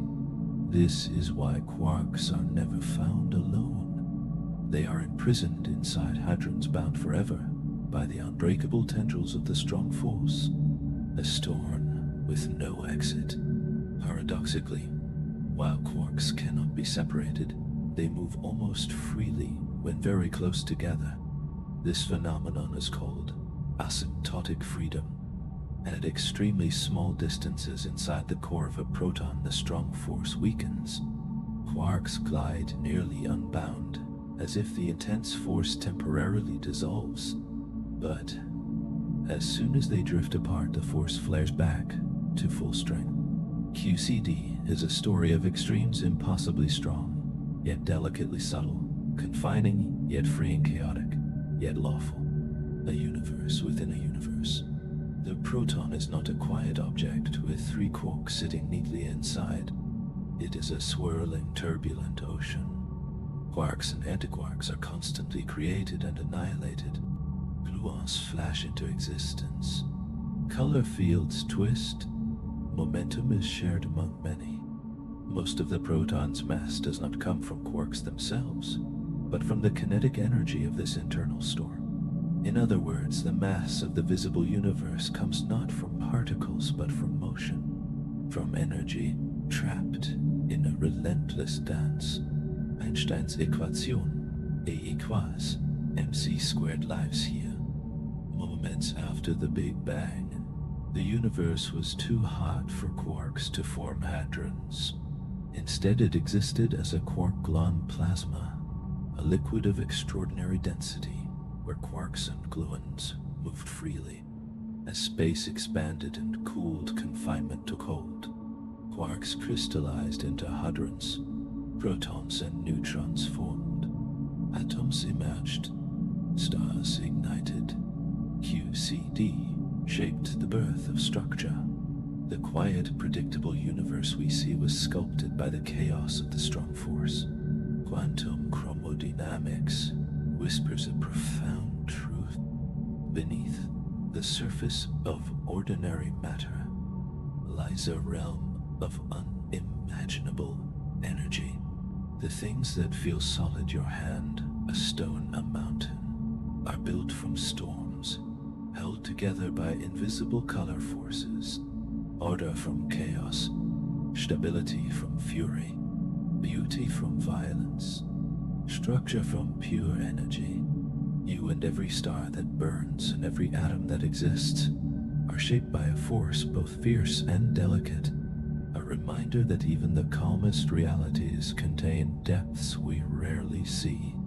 Imagine a chart, simple, clean, almost modest, filled with small symbols and names. On the surface, it looks no more complex than a classroom periodic table. But behind this chart lies the deepest understanding humanity has ever achieved about the fundamental structure of the universe. This chart is called the Standard Model of Particle Physics.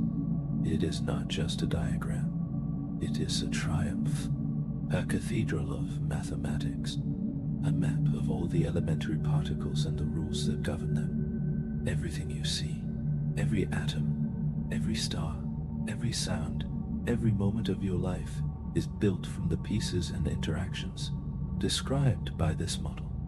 It is the most successful scientific theory in history. The Standard Model arranges fundamental particles into 3 repeating families or generations. Each generation contains 2 quarks and 2 leptons. Let us meet them softly. There are 6 quark flavors: up, down, charm, strange, top, bottom. The first 2, up and down, build the protons and neutrons inside every atom. The heavier quarks appear only briefly in high-energy environments. The early universe cosmic rays, particle colliders. They exist for a moment and decay into lighter particles. But each flavor plays a role in the grand architecture of physics. There are 6 leptons: electron, electron, neutrino, muon, neutrino, tau, deuterino. The electron is one of the pillars of chemistry.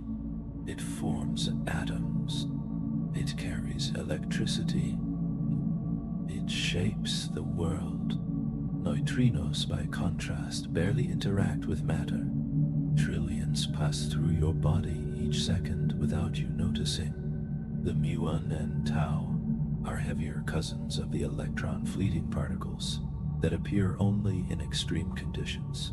4 fundamental forces shape the universe. Electromagnetism, carried by the photon. The weak nuclear force, carried by W and Z bosons. The strong nuclear force, carried by gluons. And gravity, which is not included in the Standard Model. These force carriers are called gauge bosons. They allow particles to influence each other. They mediate everything: magnets attracting atoms, bonding, radioactive decay quarks, binding inside a proton. At the center of the Standard Model sits the Higgs field with its ripple, the Higgs boson. It gives mass to the W and Z bosons, and to quarks and lepton. Without the Higgs, particles would move at light speed. Atoms could not form. Matter would would be impossible. The discovery of the Higgs boson in 2012 was a triumph, the final puzzle piece sliding into place. The Standard Model became whole. When we place all these particles together, we see something extraordinary. A set of matter particles, quarks and leptons. A set of force carriers, photon WZ gluons. A sculpting field, the Higgs. Each piece has its role. Each interaction follows precise mathematical rules. And together, they create everything that exists. The Standard Model is not random. It is finely tuned, delicately balanced. A masterpiece. The theory predicts particle interactions, decay rates, scattering behavior, magnetic moments, vacuum structure, nuclear processes, energy levels, symmetry, breaking matter, stability, and every prediction that has been tested has matched experiments with astonishing accuracy. It is a theory so powerful that it is almost unsettling. Why does it work so well? Why do the pieces fit so perfectly? Why these particles and not others? Questions we still do not fully understand. For all its brilliance, the Standard Model leaves out gravity, dark matter, dark energy, neutrino masses, matter, antimatter, asymmetry, and the nature of the universe's earliest moments. It is a triumph and a mystery, a nearly complete picture with missing corners, a map that captures almost everything we see, but not the entire landscape. Physicists search for theories beyond the Standard Model, supersymmetry, string theory, grand unified theories, quantum gravity, each one promising to expand the mosaic into something even larger. The Standard Model is a poem written in mathematics. It is the quiet framework behind every breath you take, every star that shines, every moment of existence. It shows us that the universe is built from simple parts that combine into limitless complexity. Tiny particles become atoms. Atoms become molecules. Molecules become cells. Cells become consciousness. The Standard Model is the beginning of that story, the foundation of all structure, the language of creation. And even though it is incomplete, it is a reminder of how deeply we can understand the world when we listen carefully. Gravity is the oldest force we discovered, the first we learned to predict, the first we learned to fear, and the first we learned to trust. It shapes the arcs of falling apples, the motion of planets, the tides of oceans, the birth of stars. It binds galaxies, sculpts the cosmos, and gives us the weight of simply being alive. Gravity is everywhere, and yet, in the quantum world, gravity is the uninvited guest, the outsider, the one force that refuses to be woven seamlessly into the equations of the very small. We understand gravity with exquisite precision on large scales, thanks to Einstein's general relativity. But at the quantum scale, gravity becomes mysterious, unpredictable, and mathematically wild. The universe has not yet revealed how gravity truly works when space and time themselves are uncertain. Before quantum physics took shape, Einstein revolutionized our understanding of gravity.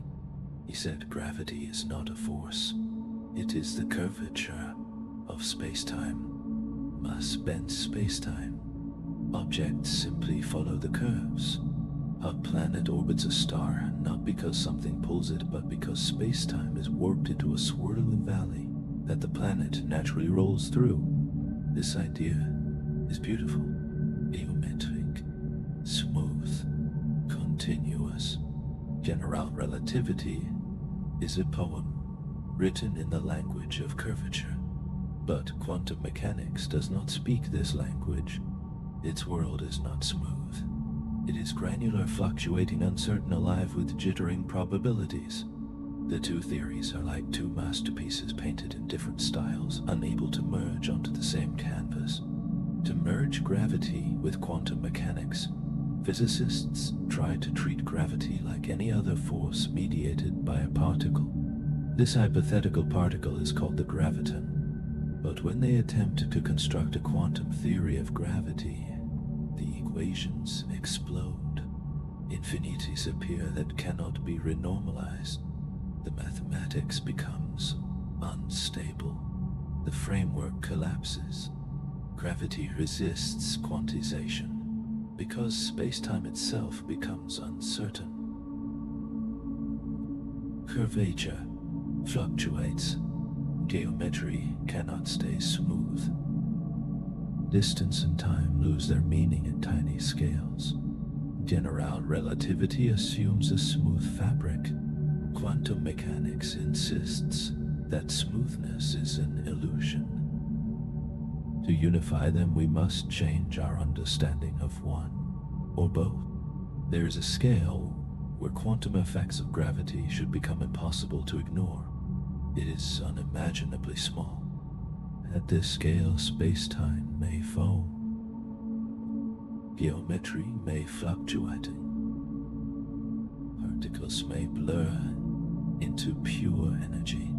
Gravity and quantum physics must finally meet, but we cannot probe this scale with today's technology. It sits forever out of reach, a secret locked inside the universe. If there is a place where quantum mechanics and gravity collide directly, it is the heart of a black hole, a singularity, a point of infinite curvature. A place where relativity predicts infinity, quantum mechanics predicts uncertainty, and neither theory can describe what truly happens. Black holes are laboratories for the future of physics.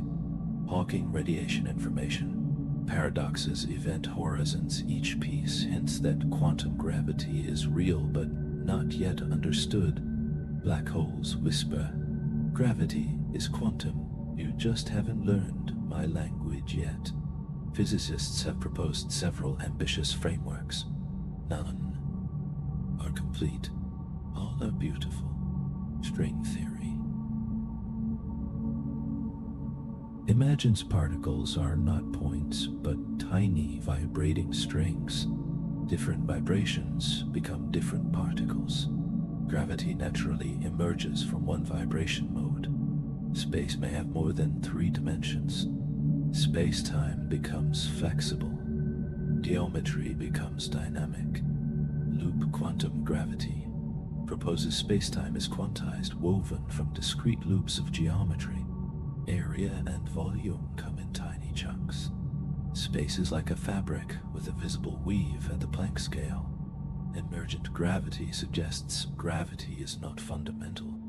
It emerges from deeper microscopic degrees of freedom like temperature, emerges from molecules. The holographic principle offers a bold idea. The universe is like a hologram. Everything inside may be encoded on a distant surface. Gravity inside corresponds to quantum mechanics on the boundary. Gravity and quantum theory become 2 sides of the same cosmic coin. Without gravity, stars would never form. Galaxies would never cluster. Planets would never orbit. Time itself would behave differently. Space-time would lose its structure. Gravity is the grand organizer. It shapes the cosmic web, the threads of galaxies stretching across the universe like a colossal tapestry. It sculpts the fate of cosmic evolution. It gives weight to existence literally and metaphorically. Gravity reminds us that the universe does not yield its secrets easily. It whispers its truths slowly in the bending of starlight, in the orbits of planets, in the collapse of massive stars into dark, silent points. It teaches humility, patience, wonder, and also this, that the deepest truths are often found where 2 different perspectives meet: quantum uncertainty and geometric certainty, both reaching for a shared understanding. Somewhere in that meeting point lies the next revolution in physics. Perhaps the next Einstein has not been born yet, or perhaps you are listening now with the curiosity of someone who may one day discover it. At large scales, the universe flows like a calm river. Planets orbit, galaxies drift, space-time bends gently under the influence of mass. Einstein's general relativity describes this world flawlessly smooth, continuous, geometric. At tiny scales, the universe becomes restless. Energy flickers into and out of existence. Oh, quantum mechanics describes this world beautifully. Random, probabilistic, alive. Both theories are masterpieces. Both are correct. But when tried to combine them, when space-time becomes so small that it must obey quantum rules, something breaks. The mathematics collapses. Infinity appears everywhere. The smooth fabric of space shreds into foam. We stand at the edge of a great unknown. This is the realm of quantum gravity. In quantum gravity, space-time cannot remain smooth. It cannot remain stable. It cannot behave like a calm geometric stage. Instead, at the Planck scale, space-time is expected to bubble, twist, tangle, fluctuate, tear, and reconnect like a stormy ocean seen from the deck of a tiny ship. This is called space-time foam, a restless quantum froth, where distance and time lose their ordinary meaning. The laws of classical geometry simply do not apply.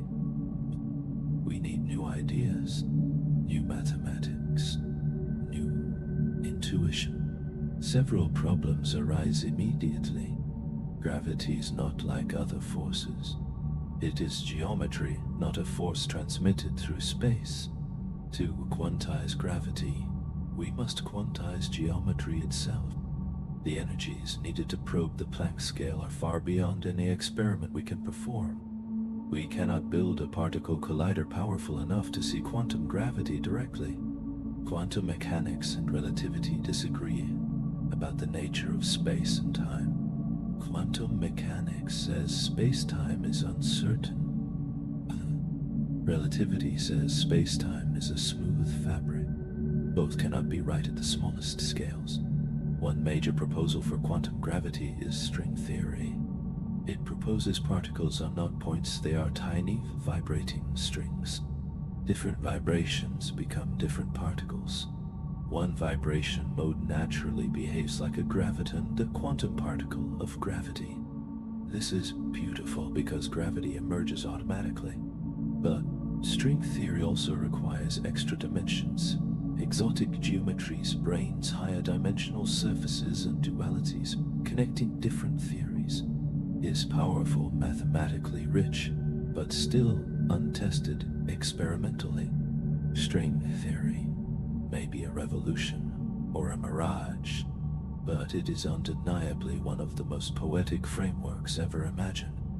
Another approach, simpler in some ways, is loop quantum gravity. It proposes space is not continuous. It is made of tiny discrete chunks. Area and volume come in quantized units. Space-time becomes a network of loops, a woven fabric like microscopic chainmail. These loops constantly evolve, splitting and merging to create the flow of time. Einstein's smooth space-time becomes a granular structure at the smallest scales. No strings, no extra dimensions, just quantum geometry. Perhaps the most surprising idea in modern physics is the holographic principle. It suggests everything inside the universe may be encoded on a lower dimensional boundary at the edge of space. Like a hologram, the true information exists on a surface, but the three-dimensional world appears inside. This idea arises from black hole physics. A black hole's information content depends on its surface area, not its volume. This is astonishing. It implies that space-time itself may be holographic. Reality might be a projection. What we experience as depth may be an emergent illusion from deeper quantum rules on a faraway boundary. Another daring idea is that gravity is not fundamental at all. Just as temperature emerges from motion of molecules, gravity may emerge from statistical behavior of microscopic degrees of freedom we have not discovered yet. In this view, space-time is not basic. Geometry is not basic. Gravity arises as a large-scale phenomenon. This perspective turns physics inside out. Maybe not. A theory of everything sounds grandiose, but what physicists truly seek is a framework where quantum mechanics, general relativity, and all forces and particles fit together gracefully. A theory where nature is described by one unified language. Something simple, powerful, beautiful enough to make us whisper, of course. How could it be anything else? We are searching for a truth that feels inevitable. Even without a final theory, some things are clear. The universe is quantum. Gravity must be quantum too. Space-time may not be fundamental. Information plays a central role. Black holes are key. The vacuum is alive. Matter and geometry are intertwined. Every insight we gain is a breadcrumb left by the universe, leading us deeper into the forest of understanding. Quantum gravity teaches us a quiet humility, that the universe is far stranger, far more intricate, and far more beautiful than our classical intuition allows. That space and time may be emergent, that reality may be holographic, that particles may be vibrations, that gravity may be information, that beneath the familiar world lies a cosmic architecture we are only beginning to glimpse. You are living in a universe built from mysteries so deep that even our best theories are sketches drawn in fog. And yet we continue to explore, to wonder, to listen to the quiet voice of nature, whispering deeper, look deeper. In the quantum world, everything is soft and uncertain. Particles exist in multiple states at once. Superpositions overlap. Wave functions extend through space like delicate veils of possibility. But the world you see, the world of tables and trees, of solid ground and familiar laws, does not behave this way. You never see a chair in a superposition of positions. You never observe a cat both awake and asleep. You never find yourself in multiple realities at once. Somewhere between atoms and apples, between electrons and elephants, the quantum weirdness fades away. The question is where, and more importantly, how. The key to this transition is something called decoherence. A quantum system, say an electron, can be in a superposition, here and there, spin up and spin down. Many possibilities at once. This is not a metaphor. It is the literal mathematical description of quantum systems. But these superpositions survive only when the system is isolated from everything else. To stay, quantum system must avoid air molecules, photons, vibrations, heat measurement devices, and the environment. The slightest interaction can cause the superposition to unravel. That unraveling is decoherence. Decoherence occurs when a quantum system interacts with its surroundings in a way that leaks information into the environment. This does not require a human observer. It does not require consciousness. It does not require equipment. For example, an air molecule bouncing off a quantum system, a photon scattering from an object, thermal vibrations, shaking a particle atoms within a material colliding. Each interaction entangles the quantum system with the environment. When that happens, different branches of the wave function stop interfering with each other. Superposition collapses not because of observation, but because the environment has obtained information about the system. Decoherence turns the quantum world into the classical world. quietly, continuously, everywhere. Objects in the everyday world interact with trillions of particles. They are constantly bathed in light, heat, and sound. They are never isolated from their environment. This means decoherence happens almost instantly. Superpositions collapse so fast that classical reality emerges seamlessly. This is why a baseball has a definite position. A chair does not teleport. A tree does not exist in two states. Your coffee cup stays where you left it. Their quantum behavior is drowned out by environmental interaction. The world looks classical because decoherence is extremely efficient at macroscopic scales. This is important. Decoherence explains why superpositions appear to vanish, but it does not explain why we experience one outcome instead of another. In other words, decoherence destroys interference, but it does not select a single branch. It does not solve the measurement problem. Decoherence tells us how classical behavior emerges, but not how one outcome becomes real for an observer. This is why different interpretations still exist. Copenhagen.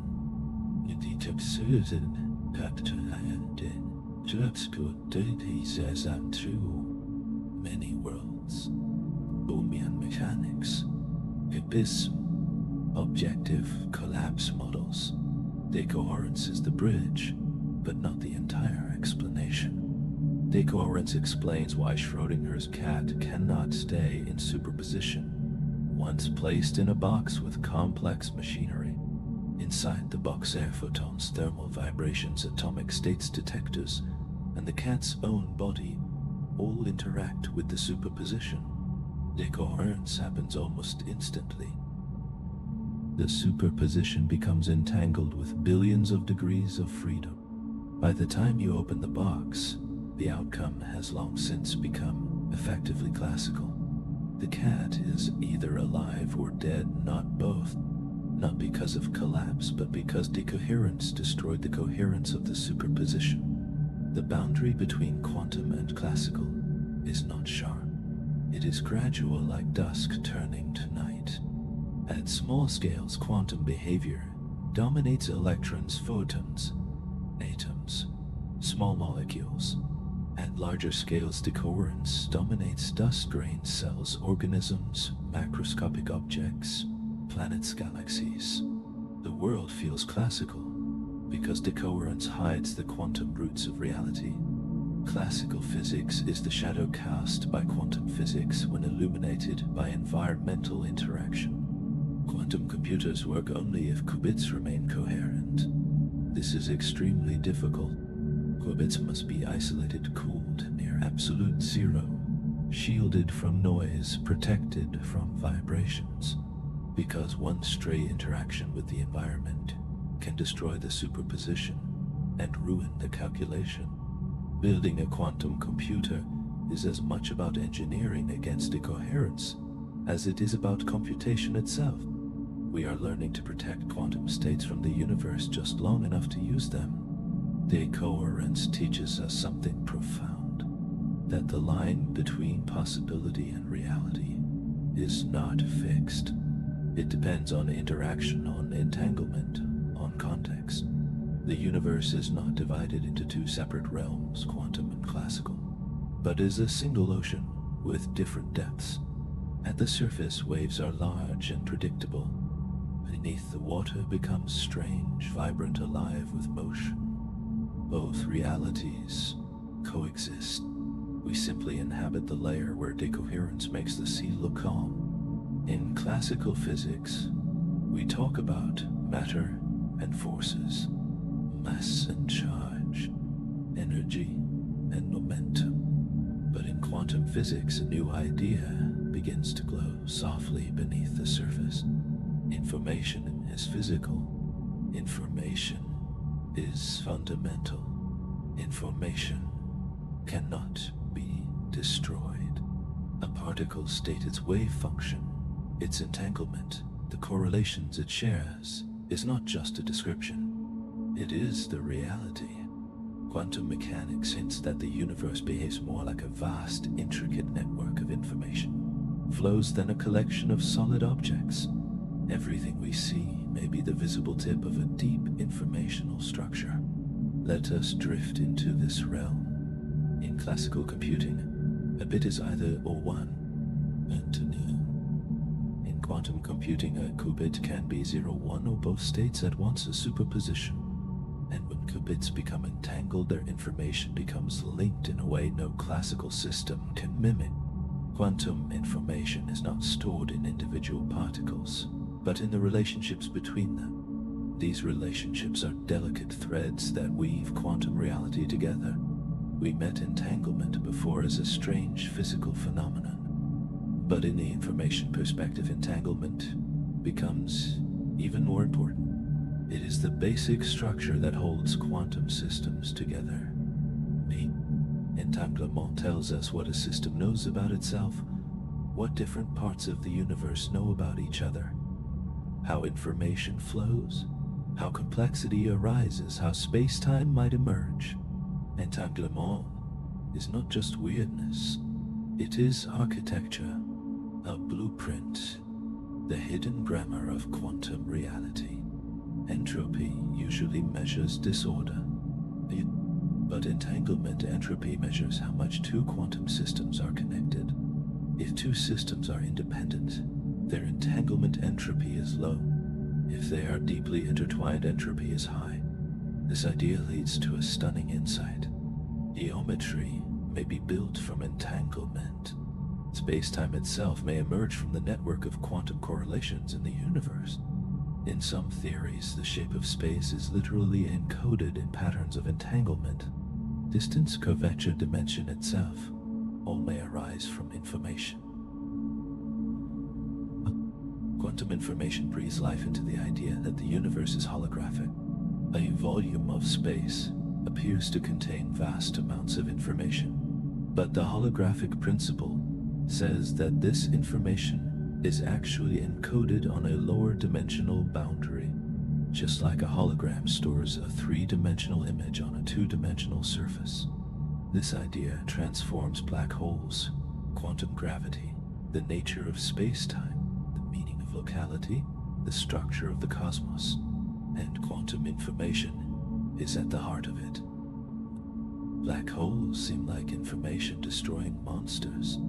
Fall into one and everything about you, your state, your structure, your quantum details should be lost forever. But quantum mechanics says information cannot be destroyed. This contradiction sparked the black hole information paradox, one of the most profound puzzles in modern physics. Recent insights suggest information is encoded on the event horizon. It leaks out through Hawking radiation entanglement, preserves consistency. Quantum information remains conserved. Black holes, once symbols of destruction, may be perfect information engines, the universe's most sophisticated bookkeeping devices.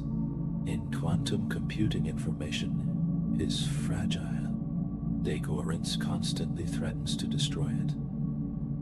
But there is a surprising discovery. The mathematics of quantum error correction techniques for preserving information also appears inside theories of holography and quantum gravity. It is as if the universe has built an error correction, as if space-time itself is stabilized by the way quantum information is encoded globally. This leads to a bold idea. Space-time is a quantum error correcting code, a cosmic stability mechanism, built-in resilience, a hidden intelligence in the fabric of reality. Quantum theory insists on one thing: unitary evolution. This means information can transform it, can spread it, can hide, but it can never disappear. Even if a particle decays, the information flows into its products. Even if a black hole evaporates, the information leaks out in scrambled form. The universe remembers everything. Not in a human sense, but in a quiet mathematical sense.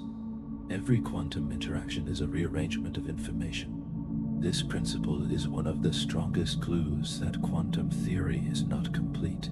It It is fundamental, deeper than fields, deeper than space, deeper than particles. Information may be the actual substrate of reality. When we view the universe through quantum information, a new picture appears. Reality is not a collection of things. It is a network of relationships. Particles are nodes. Entanglement is connection. Space-time is geometry emergent from correlation. Forces are patterns in information flow. Black holes are processes of entropy. The universe is computation unfolding. You are not separate from this network. You are a pattern of information flowing through time, a coherent structure in a cosmic web, a conscious ripple in the universe's informational sea. It is a perspective as scientific as it is poetic. Before galaxies, before stars, before atoms, light, or time, as we know it, the universe existed in a state so extreme that the laws we use today melt into uncertainty. A moment where space-time curved fiercely, where densities soared, where the smallest quantum fluctuations were amplified into cosmic structure. To understand the origin of everything, every star, every planet, every breath, we must look back to a universe born from quantum physics. This is quantum cosmology, the study of the earliest moments when the universe was young, small, hot, and profoundly quantum. The universe began in a state of extraordinary density and temperature, but the exact moment of creation, the Planck epoch, is hidden behind quantum gravity's veil. Before classical space-time existed, the universe may have been a quantum fluctuation, a tunneling event, a momentary excitation, a transition between states. In some models, the universe emerged from a vacuum fluctuation driven by the rules of quantum mechanics, not from nothing in the philosophical sense, but from a deeper quantum realm, where existence and non-existence blur. Shortly after birth, the universe underwent an astonishing transformation. A tiny patch of space-time smaller than an atom exploded outward in a burst of accelerated expansion called cosmic inflation. In a fraction of a second, the universe expanded faster than the speed of light. Quantum fluctuations stretched to cosmic scales. Temperature smoothed out. Space became flat and uniform, and enormous structures were seated. Inflation solved mysteries. Why is the universe so smooth? Why is it so flat? Why does it look the same everywhere? But inflation's greatest gift is this. It magnified microscopic quantum noise into macroscopic cosmic structure. The entire universe, the galaxies, the clusters, the cosmic web, is the fossilized imprint of ancient quantum fluctuations. Quantum physics left fingerprints on the sky. During inflation, the quantum fields filling space never rested. Even in the vacuum, they fluctuated, tiny jittering deviations in energy and density. Normally, these fluctuations are microscopic, but inflation stretched them from subatomic scales to astronomical distances. When expansion slowed, these fluctuations froze into place. Some regions became slightly denser, some slightly emptier. Over billions of years, dense regions collapsed into galaxies, and empty regions became cosmic voids. The entire large-scale structure of the cosmos is a magnified photograph of quantum randomness. Every galaxy, every star, every world, every moment, all began as a whisper in the quantum field. About 380,000 years after the Big Bang, the universe cooled enough for electrons and protons to combine into atoms. Light scattered constantly before was now free to travel. This ancient light still fills the universe today as the cosmic microwave background. It is the oldest light we can see, and when we examine it carefully, we find a pattern of tiny temperature variations, only fractions of a degree. Those patterns are the frozen remnants of the quantum fluctuations created during inflation. The sky itself is a map of primordial quantum noise.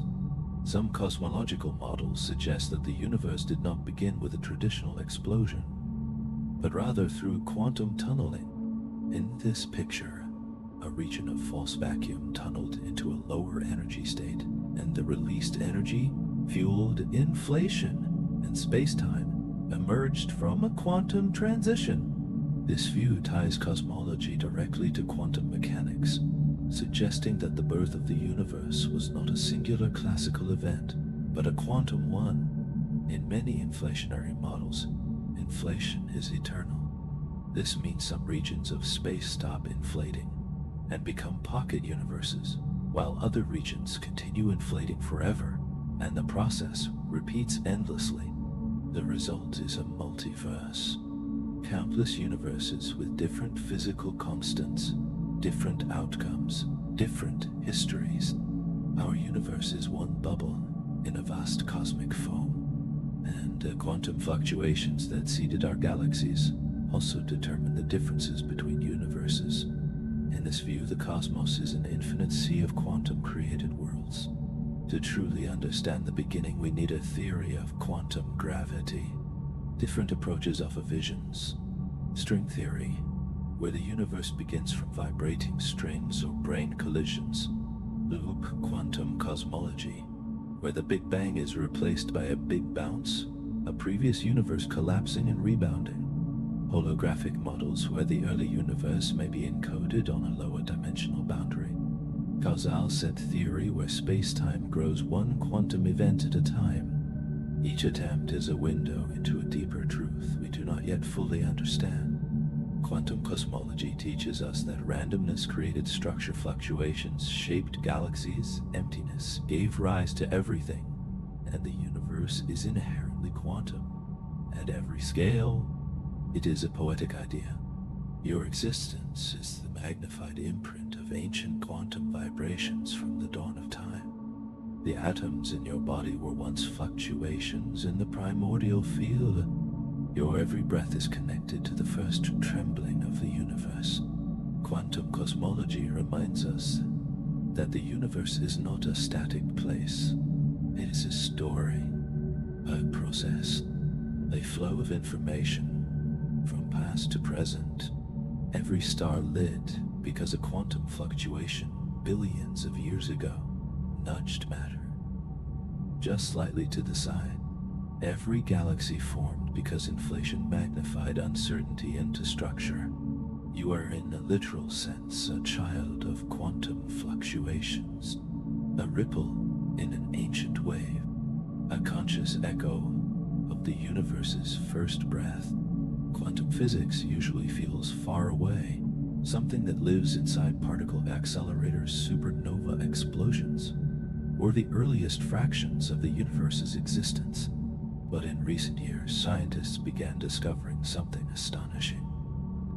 Quantum phenomena may operate inside living organisms, not in rare cases, not in extreme conditions, but quietly, naturally woven into the chemistry that keeps life alive.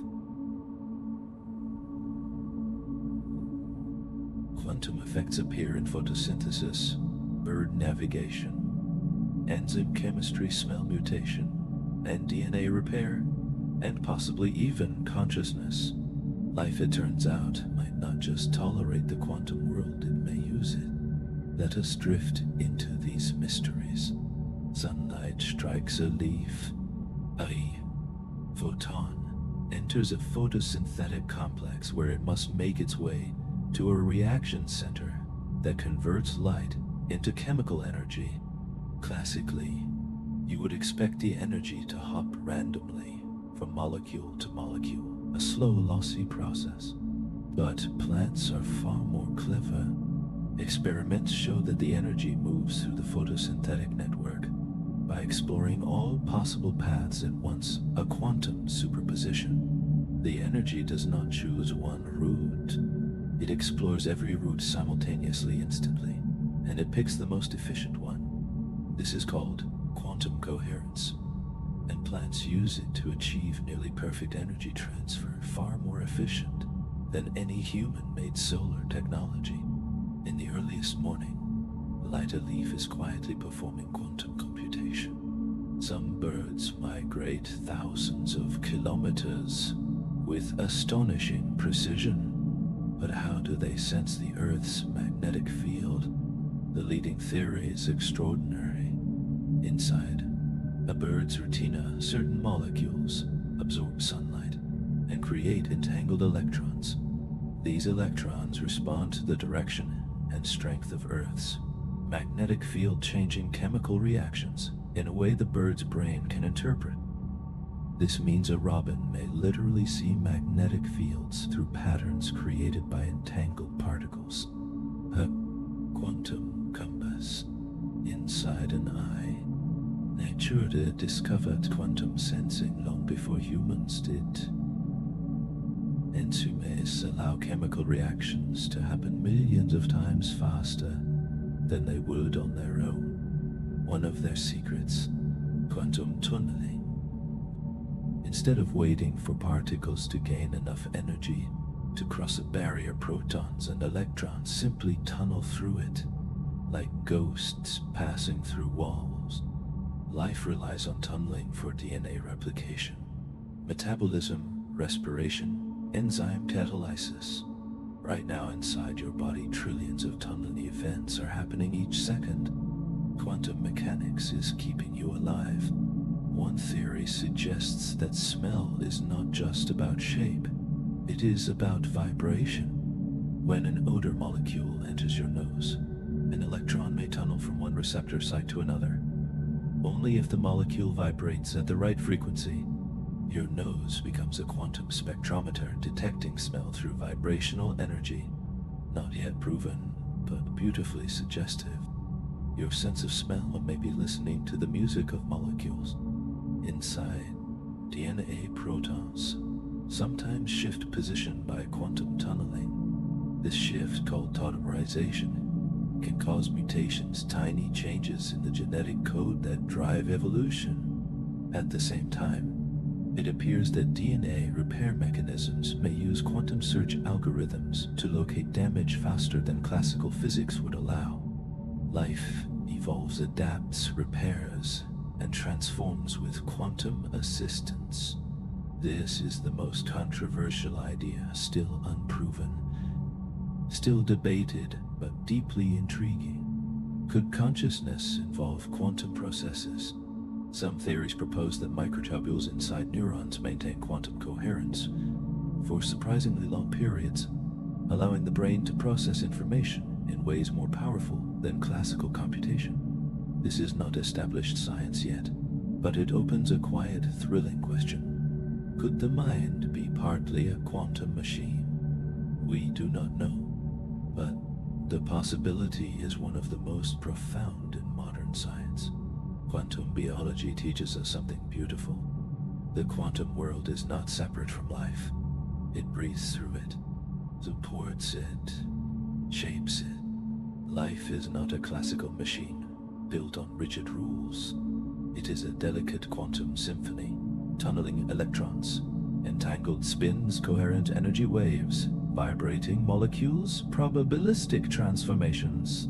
You are alive because billions of quantum events are happening inside you every moment. You are a quantum system made large enough to wonder about itself, a ripple of life emerging from the fundamental laws that govern the smallest scales. Quantum mechanics does not just describe nature, it changes our understanding of nature. It reshapes our ideas about objectivity, causality, time, information, existence. It whispers truths that feel both scientific and deeply philosophical. Let us drift gently through the major ideas that quantum physics invites us to consider. In the classical world, objects have definite properties whether or not anyone observes them. A ball has a position, a clock has a time, a star has a location. But quantum mechanics suggests that before measurement, a particle does not have a single definite property. It exists in a superposition of possibilities. This leads to a quiet, startling idea. Reality at its deepest level may not be fully real until interaction brings it into focus. Existence may be a kind of partnership between system and observer, not magical, not mystical, but deeply relational. Quantum mechanics presents two faces. Face 1, determinism, wave evolution. The wave function evolves smoothly, predictably, without randomness. According to Schrödinger's equation, the future is fixed and mathematically inevitable. Phase 2, indeterminism, measurement. When you measure, the outcome seems random. Same as setup, same preparation, different result. One event splits into possibilities, each realized in different branches or different histories. So which is correct? It depends on interpretation. Many worlds is deterministic. Copenhagen is partly random. Bohmian mechanics is fully deterministic but hidden. Objective collapse is fundamentally random. Quantum theory refuses to give one answer. The universe may be deterministic, behind the scenes probabilistic in appearance, or both simultaneously, a cosmic paradox we have not yet solved. If the universe is deterministic, everything is scripted. If the universe's random choices become lottery results, so where does free will live? Many philosophers propose that free will is neither pure randomness nor pure determinism, but the ability to influence outcomes within the constraints of physical law. Quantum theory adds nuance. The brain may amplify tiny quantum fluctuations. Decisions may emerge from complex systems. Consciousness may be partially quantum. Uncertainty at the microscopic level may ripple into macroscopic behavior.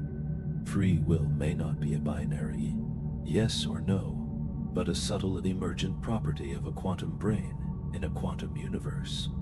A soft freedom, not an absolute one. Early interpretations gave the observer a privileged role. Some believed that consciousness collapses the wave function, that measurement requires a conscious mind, that reality waits for observation. Modern physics is more modest. Interaction causes collapse or decoherence, not consciousness. But this still leaves a deep mystery. Why does measurement produce definite outcomes if the wave function evolves smoothly? Even without special observers, the universe still seems to choose when entanglement spreads into the environment. In that sense, the observer is not magical, but still woven into the process of reality making. You are part of the equation. Are there many universes? Many worlds says yes. Copenhagen says maybe. Hidden variable theories say no. But quantum cosmology and inflation theory both suggest that multiple universes are plausible, not science fiction, but a natural consequence of quantum physics combined with cosmology. In the multiverse, every quantum event branches, every possibility becomes real. Somewhere you have many versions, and reality is a vast tree of histories. Our universe may be one leaf on an infinite tree. Quantum theory strongly suggests that information is the most fundamental currency of reality, more fundamental than particles, fields, energy, or space-time. The universe behaves like a quantum information processor. Entanglement encodes structure. Electricity. Decoherence creates classical reality. Black holes store information on surfaces. Holography encodes volumes. on boundaries. This leads to a profound idea. Reality is not made of matter. Matter is made of information. Existence is a kind of computation unfolding in time. Vacuum fluctuations show that there is no such thing as nothing. Empty space is a storm of activity. Virtual particles appear and vanish. Fields quiver. Energy fluctuates. The vacuum is not void. It is potential, a womb of creation. The Big Bang may have emerged from this fertile vacuum. Nothingness in physics is full of everything. Some interpretations say the wave function is real superpositions exist physically, and entanglement is a physical connection. Others say the wave function describes our knowledge probabilities, reflect uncertainty, and quantum states are information, not matter. Both perspectives work mathematically. Neither can be disproven. The universe leaves us free to choose a metaphysical interpretation that resonates. Quantum mechanics is a mirror. It reflects the assumptions we bring to it. Quantum philosophy teaches us to embrace ambiguity, to accept that the universe may not be fully deterministic nor fully random, to realize that reality may be relational context, dependent, woven from information and interaction. It invites us to imagine a universe that is participatory, emergent, interconnected, layered, mysterious, alive, with potential. Quantum theory does not just describe nature, it humbles us. It softens our certainty. It opens doors. It reminds us that we live in a universe we do not yet fully understand, and maybe never will. And maybe that is beautiful. Let the air around you feel still again, as though time itself is slowing to listen. Because now we step into one of the most profound, most mysterious, and most quietly unsettling questions in all of physics. What is time? Quantum mechanics does not treat time the way classical physics does. And when we combine quantum theory with thermodynamics, relativity, and information theory, time becomes softer, stranger, and far less absolute than it appears. You wake up in the morning, and it feels obvious that time flows forward. Yesterday leads to today. Today leads to tomorrow. Coffee cools, but never spontaneously warms. Memories accumulate in one direction only, but the laws of physics, including quantum mechanics, do not require time to move forward at all. At the fundamental level, the equations work perfectly if time runs backward. Time's arrow, its direction, its sense of flow is not built into quantum mechanics. It emerges from deeper principles and from the way the universe stores information. Let us step softly into these ideas. When an electron moves, or a wave function evolves, or a photon scatters, the equations describing the motion do not care whether time goes forward or backward. This means that a movie of a quantum event played backwards would still obey the laws of physics, and nothing in the fundamental equations defines now, before, or after. Time is not a river in quantum mechanics. It is a coordinate, a label we place on change. So, where does the flow come from? The forward direction of time comes not from quantum mechanics, but from entropy, the measure of disorder. The second law of thermodynamics says entropy tends to increase. Milk mixes into coffee, but never separates. Glass shatters, but never unshatters. Heat flows from hot to cold, but never spontaneously reverses. Time feels like it flows forward because the universe moves from states of low entropy to high entropy, order to disorder, structure to complexity, smooth to chaotic. Our memories form in one direction because entropy in the brain also increases. The arrow of time is the arrow of entropy. Recent quantum research reveals that entanglement may be the true engine of time's arrow. As systems interact, they become entangled with their environment. Entanglement spreads. Information disperses. States become irreversible. This creates a sense of direction. Time is what it feels like when entanglement increases. A thought-provoking idea. The flow of time may be just the growth of quantum correlations.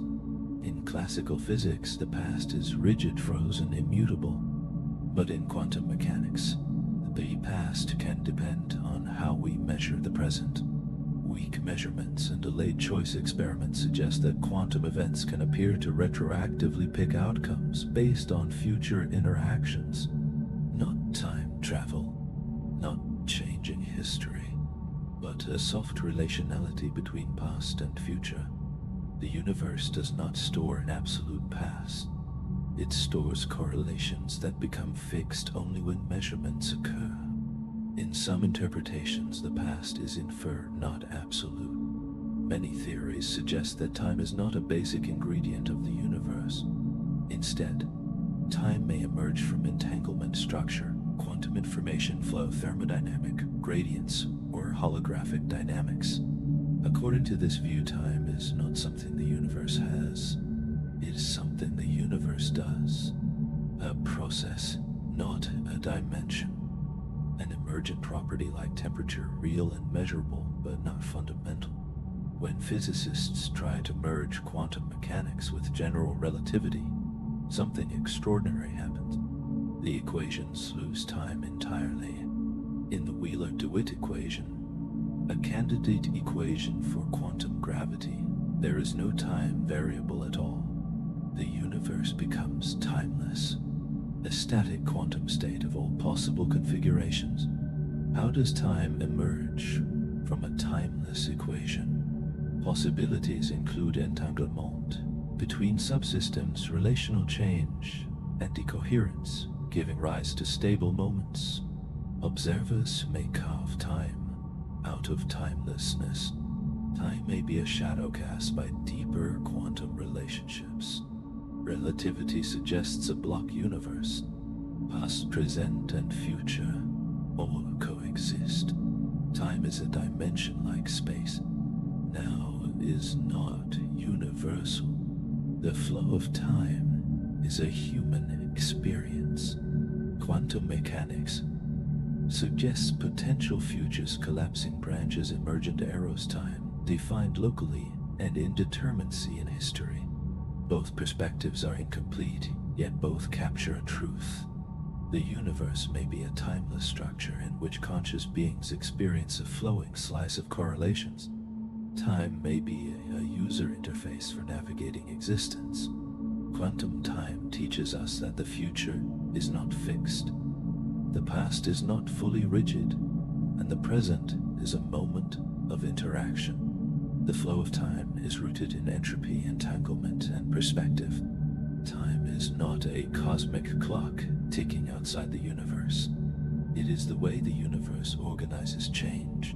And you, your memories, your identity, your experience of now are part of the unfolding process that gives time meaning. Time flows through you, and you flow through time. A partnership, a dance, a sharing of becoming. Quantum mechanics has reshaped physics, technology, cosmology. But could it also touch consciousness? Consciousness is the quiet miracle that accompanies every moment. A physical brain made of atoms, proteins, ions, and electrical currents somehow gives rise to thoughts, emotions, memories, self-awareness, meaning, imagination, and the feeling of I.e. Neuroscience explains much: how neurons fire, how networks form, how sensations emerge. But it still cannot answer the deepest question. How does physical matter create objective experience? This is the hard problem of consciousness. And now some scientists wonder whether quantum mechanics may provide a piece of the answer. Not magic, not mysticism, just quantum physics. the same rules that govern particles and fields and atoms. Let us drift softly into this speculative landscape. Quantum coherence is delicate. It usually survives only in ultra-cold conditions, in isolated systems, in shielded environments, in quantum computers. The brain, by contrast, is warm. It is full of chemical noise. It works in messy biological conditions. So for years, scientists believed that quantum effects cannot survive in the brain. But recent discoveries in quantum biology have changed this view. If quantum coherence can survive in photosynthesis complexes, bird retinas, enzyme structures, DNA, and biological macromolecules, then why not in neural systems? The door is no longer closed. One of the most discussed theories is the Orch or model, proposed by physicist Roger Penrose and anesthesiologist Stuart Hameroff.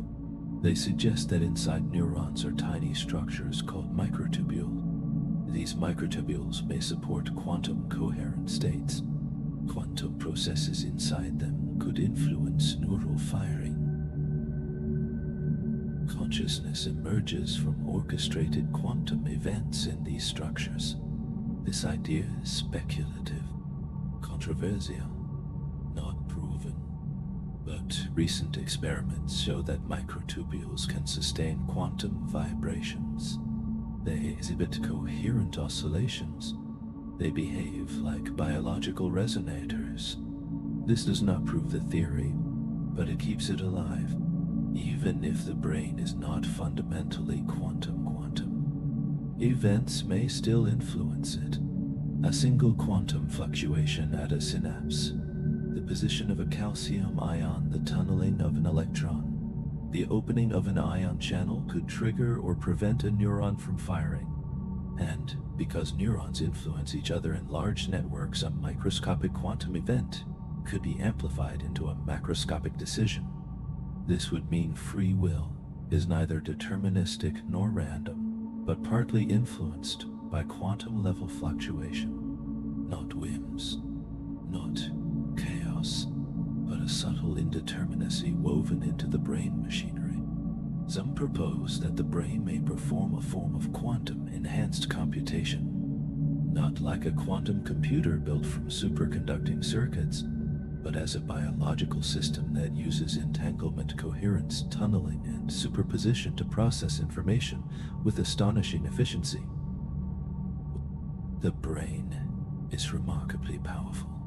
It uses about 20 watts of power, yet it surpasses supercomputers in pattern recognition and abstraction. Perhaps quantum mechanics contributes to this efficiency even subtly.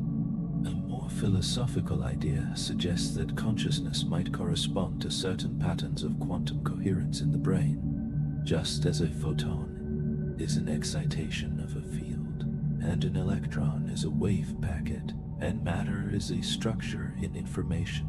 Consciousness might be an emergent property of entangled, coordinated quantum states across neural networks. Consciousness becomes a dynamic pattern, not located in any single place, not reducible to a single neuron, but arising from the whole system. There is a growing idea in quantum information theory that reality is made of information. If so, matter is information, space is information, energy is information, the wave function is information. Then consciousness could be what it feels like for information to recognize itself. This is speculative, but deeply poetic. You may be a self-aware fragment of the universe, observing its own informational structure. Quantum consciousness. Theories are not meant to deny neural explanations. Neurons fire, networks form, chemicals flow. These things are real, essential, and measurable. Quantum ideas simply suggest that the brain classical processes may sit atop a subtle quantum foundation, a layered model of mind, a quantum layer with coherent tunneling and vibrations, a neural layer with firing patterns and networks, a cognitive layer with thoughts, emotions, and awareness, like music built from vibrations, structures, and meaning all at once. Quantum consciousness invites us to consider that awareness might not be a biological accident. It may be a physical process, an emergent phenomenon, a quantum pattern, an informational structure, or even a fundamental property of the universe.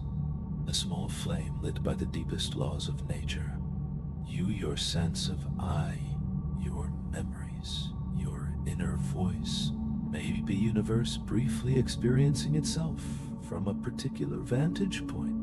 Not mystical, but not supernatural, just quantum, a quiet possibility born from physics. Let your mind feel as though you are preparing to step quietly into the future, a future shaped not by imagination alone, but by technologies already unfolding in laboratories, in quantum chips, in entangled photons traveling through fiber optic cables. Because now we explore what humanity can do with the strange, delicate rules of the quantum world. We often think of quantum physics as abstract theoretical and removed from everyday life, but soon it may reshape everything. Computing, communication, medicine, security, imaging, materials, navigation, and even our understanding of society. Quantum technology is not science fiction. Not tomorrow. It is already here, small and experimental like a newborn star, but growing. Let us drift gently into the possibilities. Classical computers use bits 0 or 1. Quantum computers use qubits 0, 1, and both at the same time. This superposition allows them to explore many computational paths simultaneously. Add entanglement and interference, and you have a machine that can solve certain problems astronomically faster than classical systems. Quantum computers could revolutionize molecular modeling, drug discovery, cryptography, AI optimization, climate simulation, materials, science, logistics and routing, and financial modeling. Tasks that would take millions of years on classical computers may take seconds on quantum ones. We are not there yet, but early prototypes exist, and they are growing. Quantum communication does not rely on classical signals traveling through cables or air. It relies on entanglement. Two entangled particles share a state so measuring one instantly determines the other. This allows quantum key distribution, where communication is protected by quantum rules, and any attempt to eavesdrop destroys the signal. It enables quantum secure networks already deployed in parts of the world, with satellites enabling long-distance quantum links.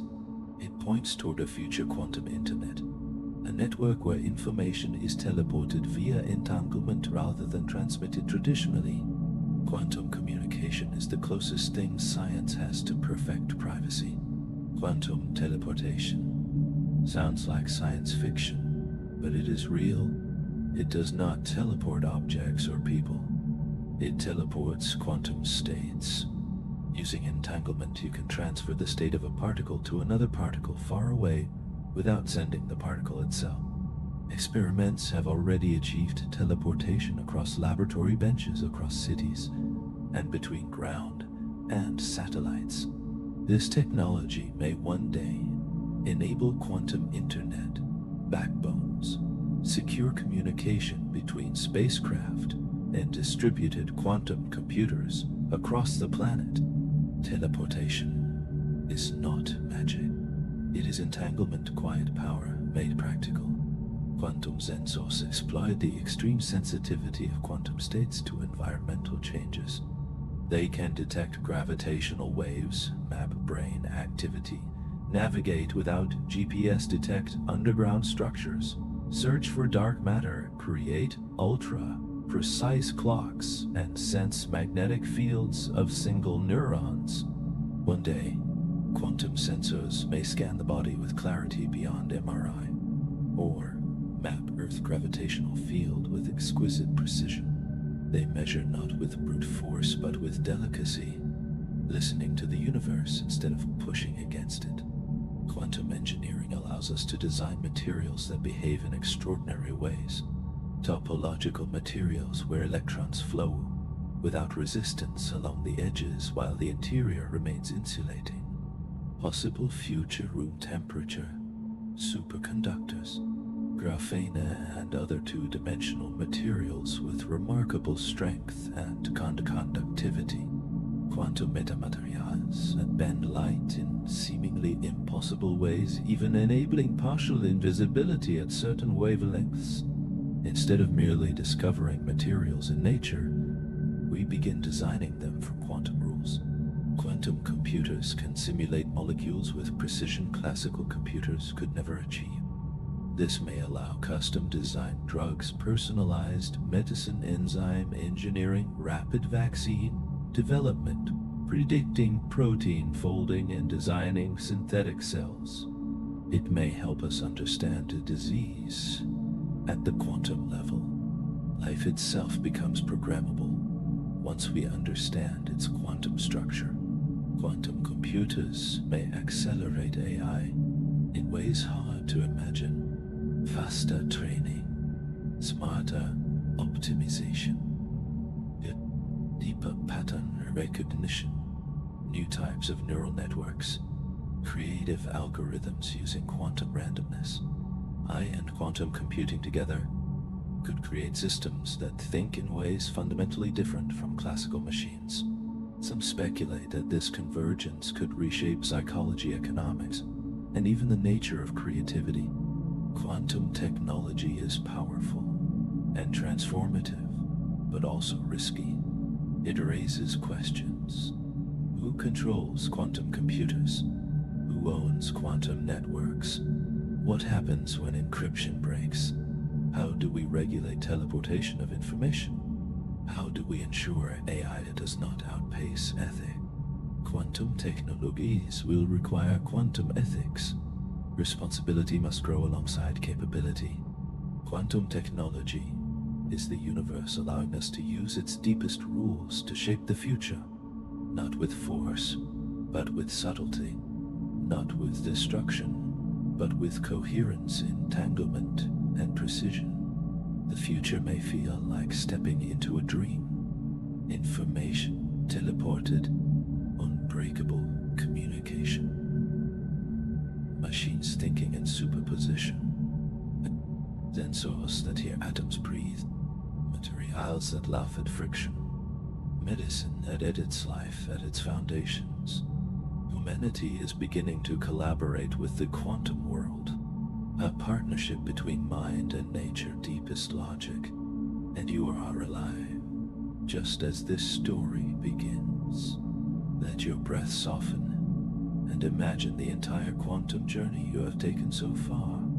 Particles, fields, entanglement, biology, consciousness, technology, all gathering like quiet stars around a single final question.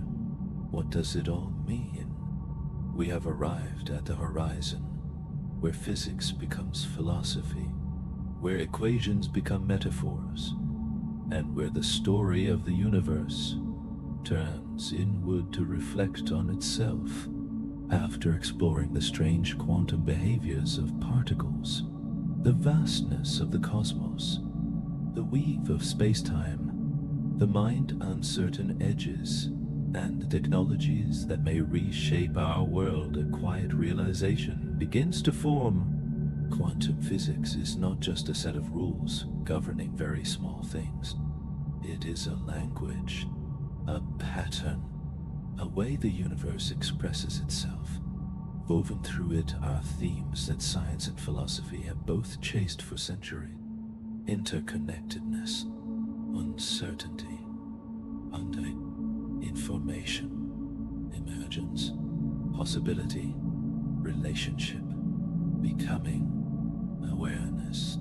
Let us drift gently through these themes where physics meets meaning. Entanglement is not rare, not exotic, not a laboratory trick.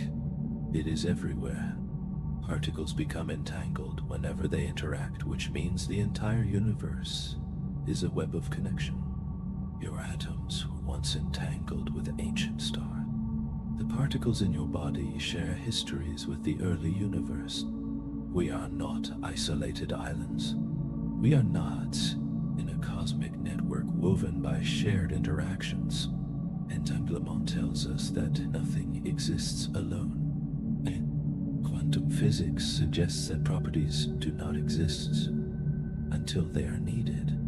Outcomes do not crystallize until interactions happen. Reality is co-authored by the system and the observer.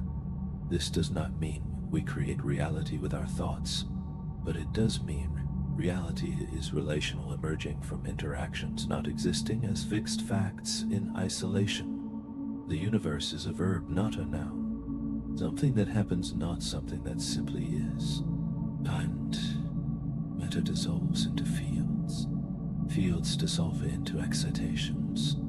Those excitations dissolve into information patterns. This leads to a profound idea. The universe is made of information behaving like matter. Black holes store information. Particles carry information. Space-time geometry emerges from entanglement. Quantum mechanics processes information. Life encodes information. Consciousness interprets information. Matter is memory. Energy is communication. Reality is a computation. In classical physics, uncertainty felt like ignorance, a limitation. But in quantum mechanics, uncertainty is woven into the fabric of existence. It allows tunneling, superposition, entanglement, structure, formation, chemical bonding, and biological complexity. Without uncertainty, stars would not shine, atoms would not exist, life would not evolve. Uncertainty is creativity, potential, freedom, the openness that allows the universe to unfold. If the holographic principle is correct, the three-dimensional world is a projection. Reality is encoded on a distant boundary. Space-time emerges from information. Gravity is a manifestation of entanglement. This is not proven, but it is mathematically elegant. It suggests that physical space is not fundamental. It is a tapestry woven from deeper informational threads. The universe may be a cosmic hologram in which matter, energy, and even consciousness are emergent phenomena. We explored three possibilities for consciousness. One, consciousness emerges from classical neurons. Two, consciousness involves quantum processes. Three, consciousness is a fundamental aspect of informational structure. Science has not chosen a side, but quantum mechanics has reopened a philosophical question in a profound way. What is the observer? What is awareness? What is the self in a universe of entangled information? These questions, once metaphysical, are now scientific puzzles. The universe seems to build itself using the same themes at different scales. Like a fractal or a symphony, one melody played in many octaves. Quantum fluctuations, seed structure, inflation magnifies them. Gravity sculpts them. Life evolves from them. Consciousness reflects on them. Reality is not static. It is unfolding, like a creative process, a becoming, a continuous dance between possibility and form. You are part of that process, an expression of the universe, learning what it can be. What does it mean for you? Quantum physics suggests you are not a stranger here, that you are the descendant of primordial fluctuations, the product of quantum chemistry, an emergent structure in a quantum network, a conscious pattern arising from informational fields, a temporary configuration of matter thinking about its own origins. You are the universe observing itself through a human lens, a wave of awareness rippling across cosmic time. You are both small and impossibly vast, a single consciousness carrying the memory of the universe's beginning. Quantum physics does not diminish you. It places you within the deepest story nature has ever told. Now, take one last slow breath and feel your shoulders soften. You have traveled far, from the trembling edge of the quantum world to the vast calm of cosmic structure, from entangled electrons to the migration of birds, from the depths of black holes to the flickering of consciousness. You have drifted through equations, philosophies, and impossible possibilities, yet never left the quiet comfort of your own mind.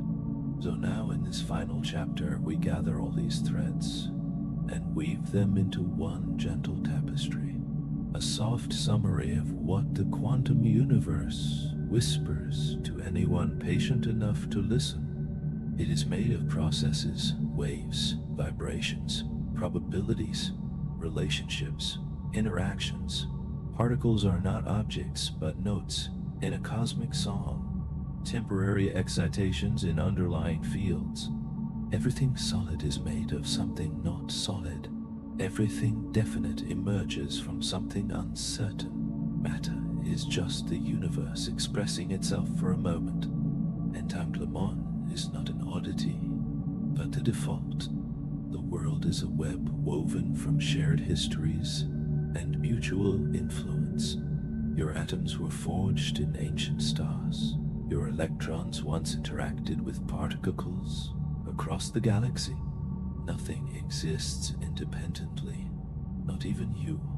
The universe is a single interconnected organism, and you are one cell within its vastness. Quantum mechanics shows that possibilities do not collapse until interactions occur, reminding us that reality is participatory, not passive, not predetermined, not rigid. The universe is a story told jointly by systems and the environments that touch them. Every measurement is a moment of creation. Beneath matter, beneath energy, beneath space and time lies information. Patterns, correlations, entanglement, entropy, structure. The universe processes information the way a river flows. Black holes store it, particles carry it, consciousness reflects it. Reality is a computation, a beautiful poetic one written in the language of probability. You are alive because of quantum tunneling, quantum coherence, quantum randomness, photosynthesis, DNA mutation, enzyme reactions, sense perception, perhaps even awareness itself. Life did not escape the quantum world.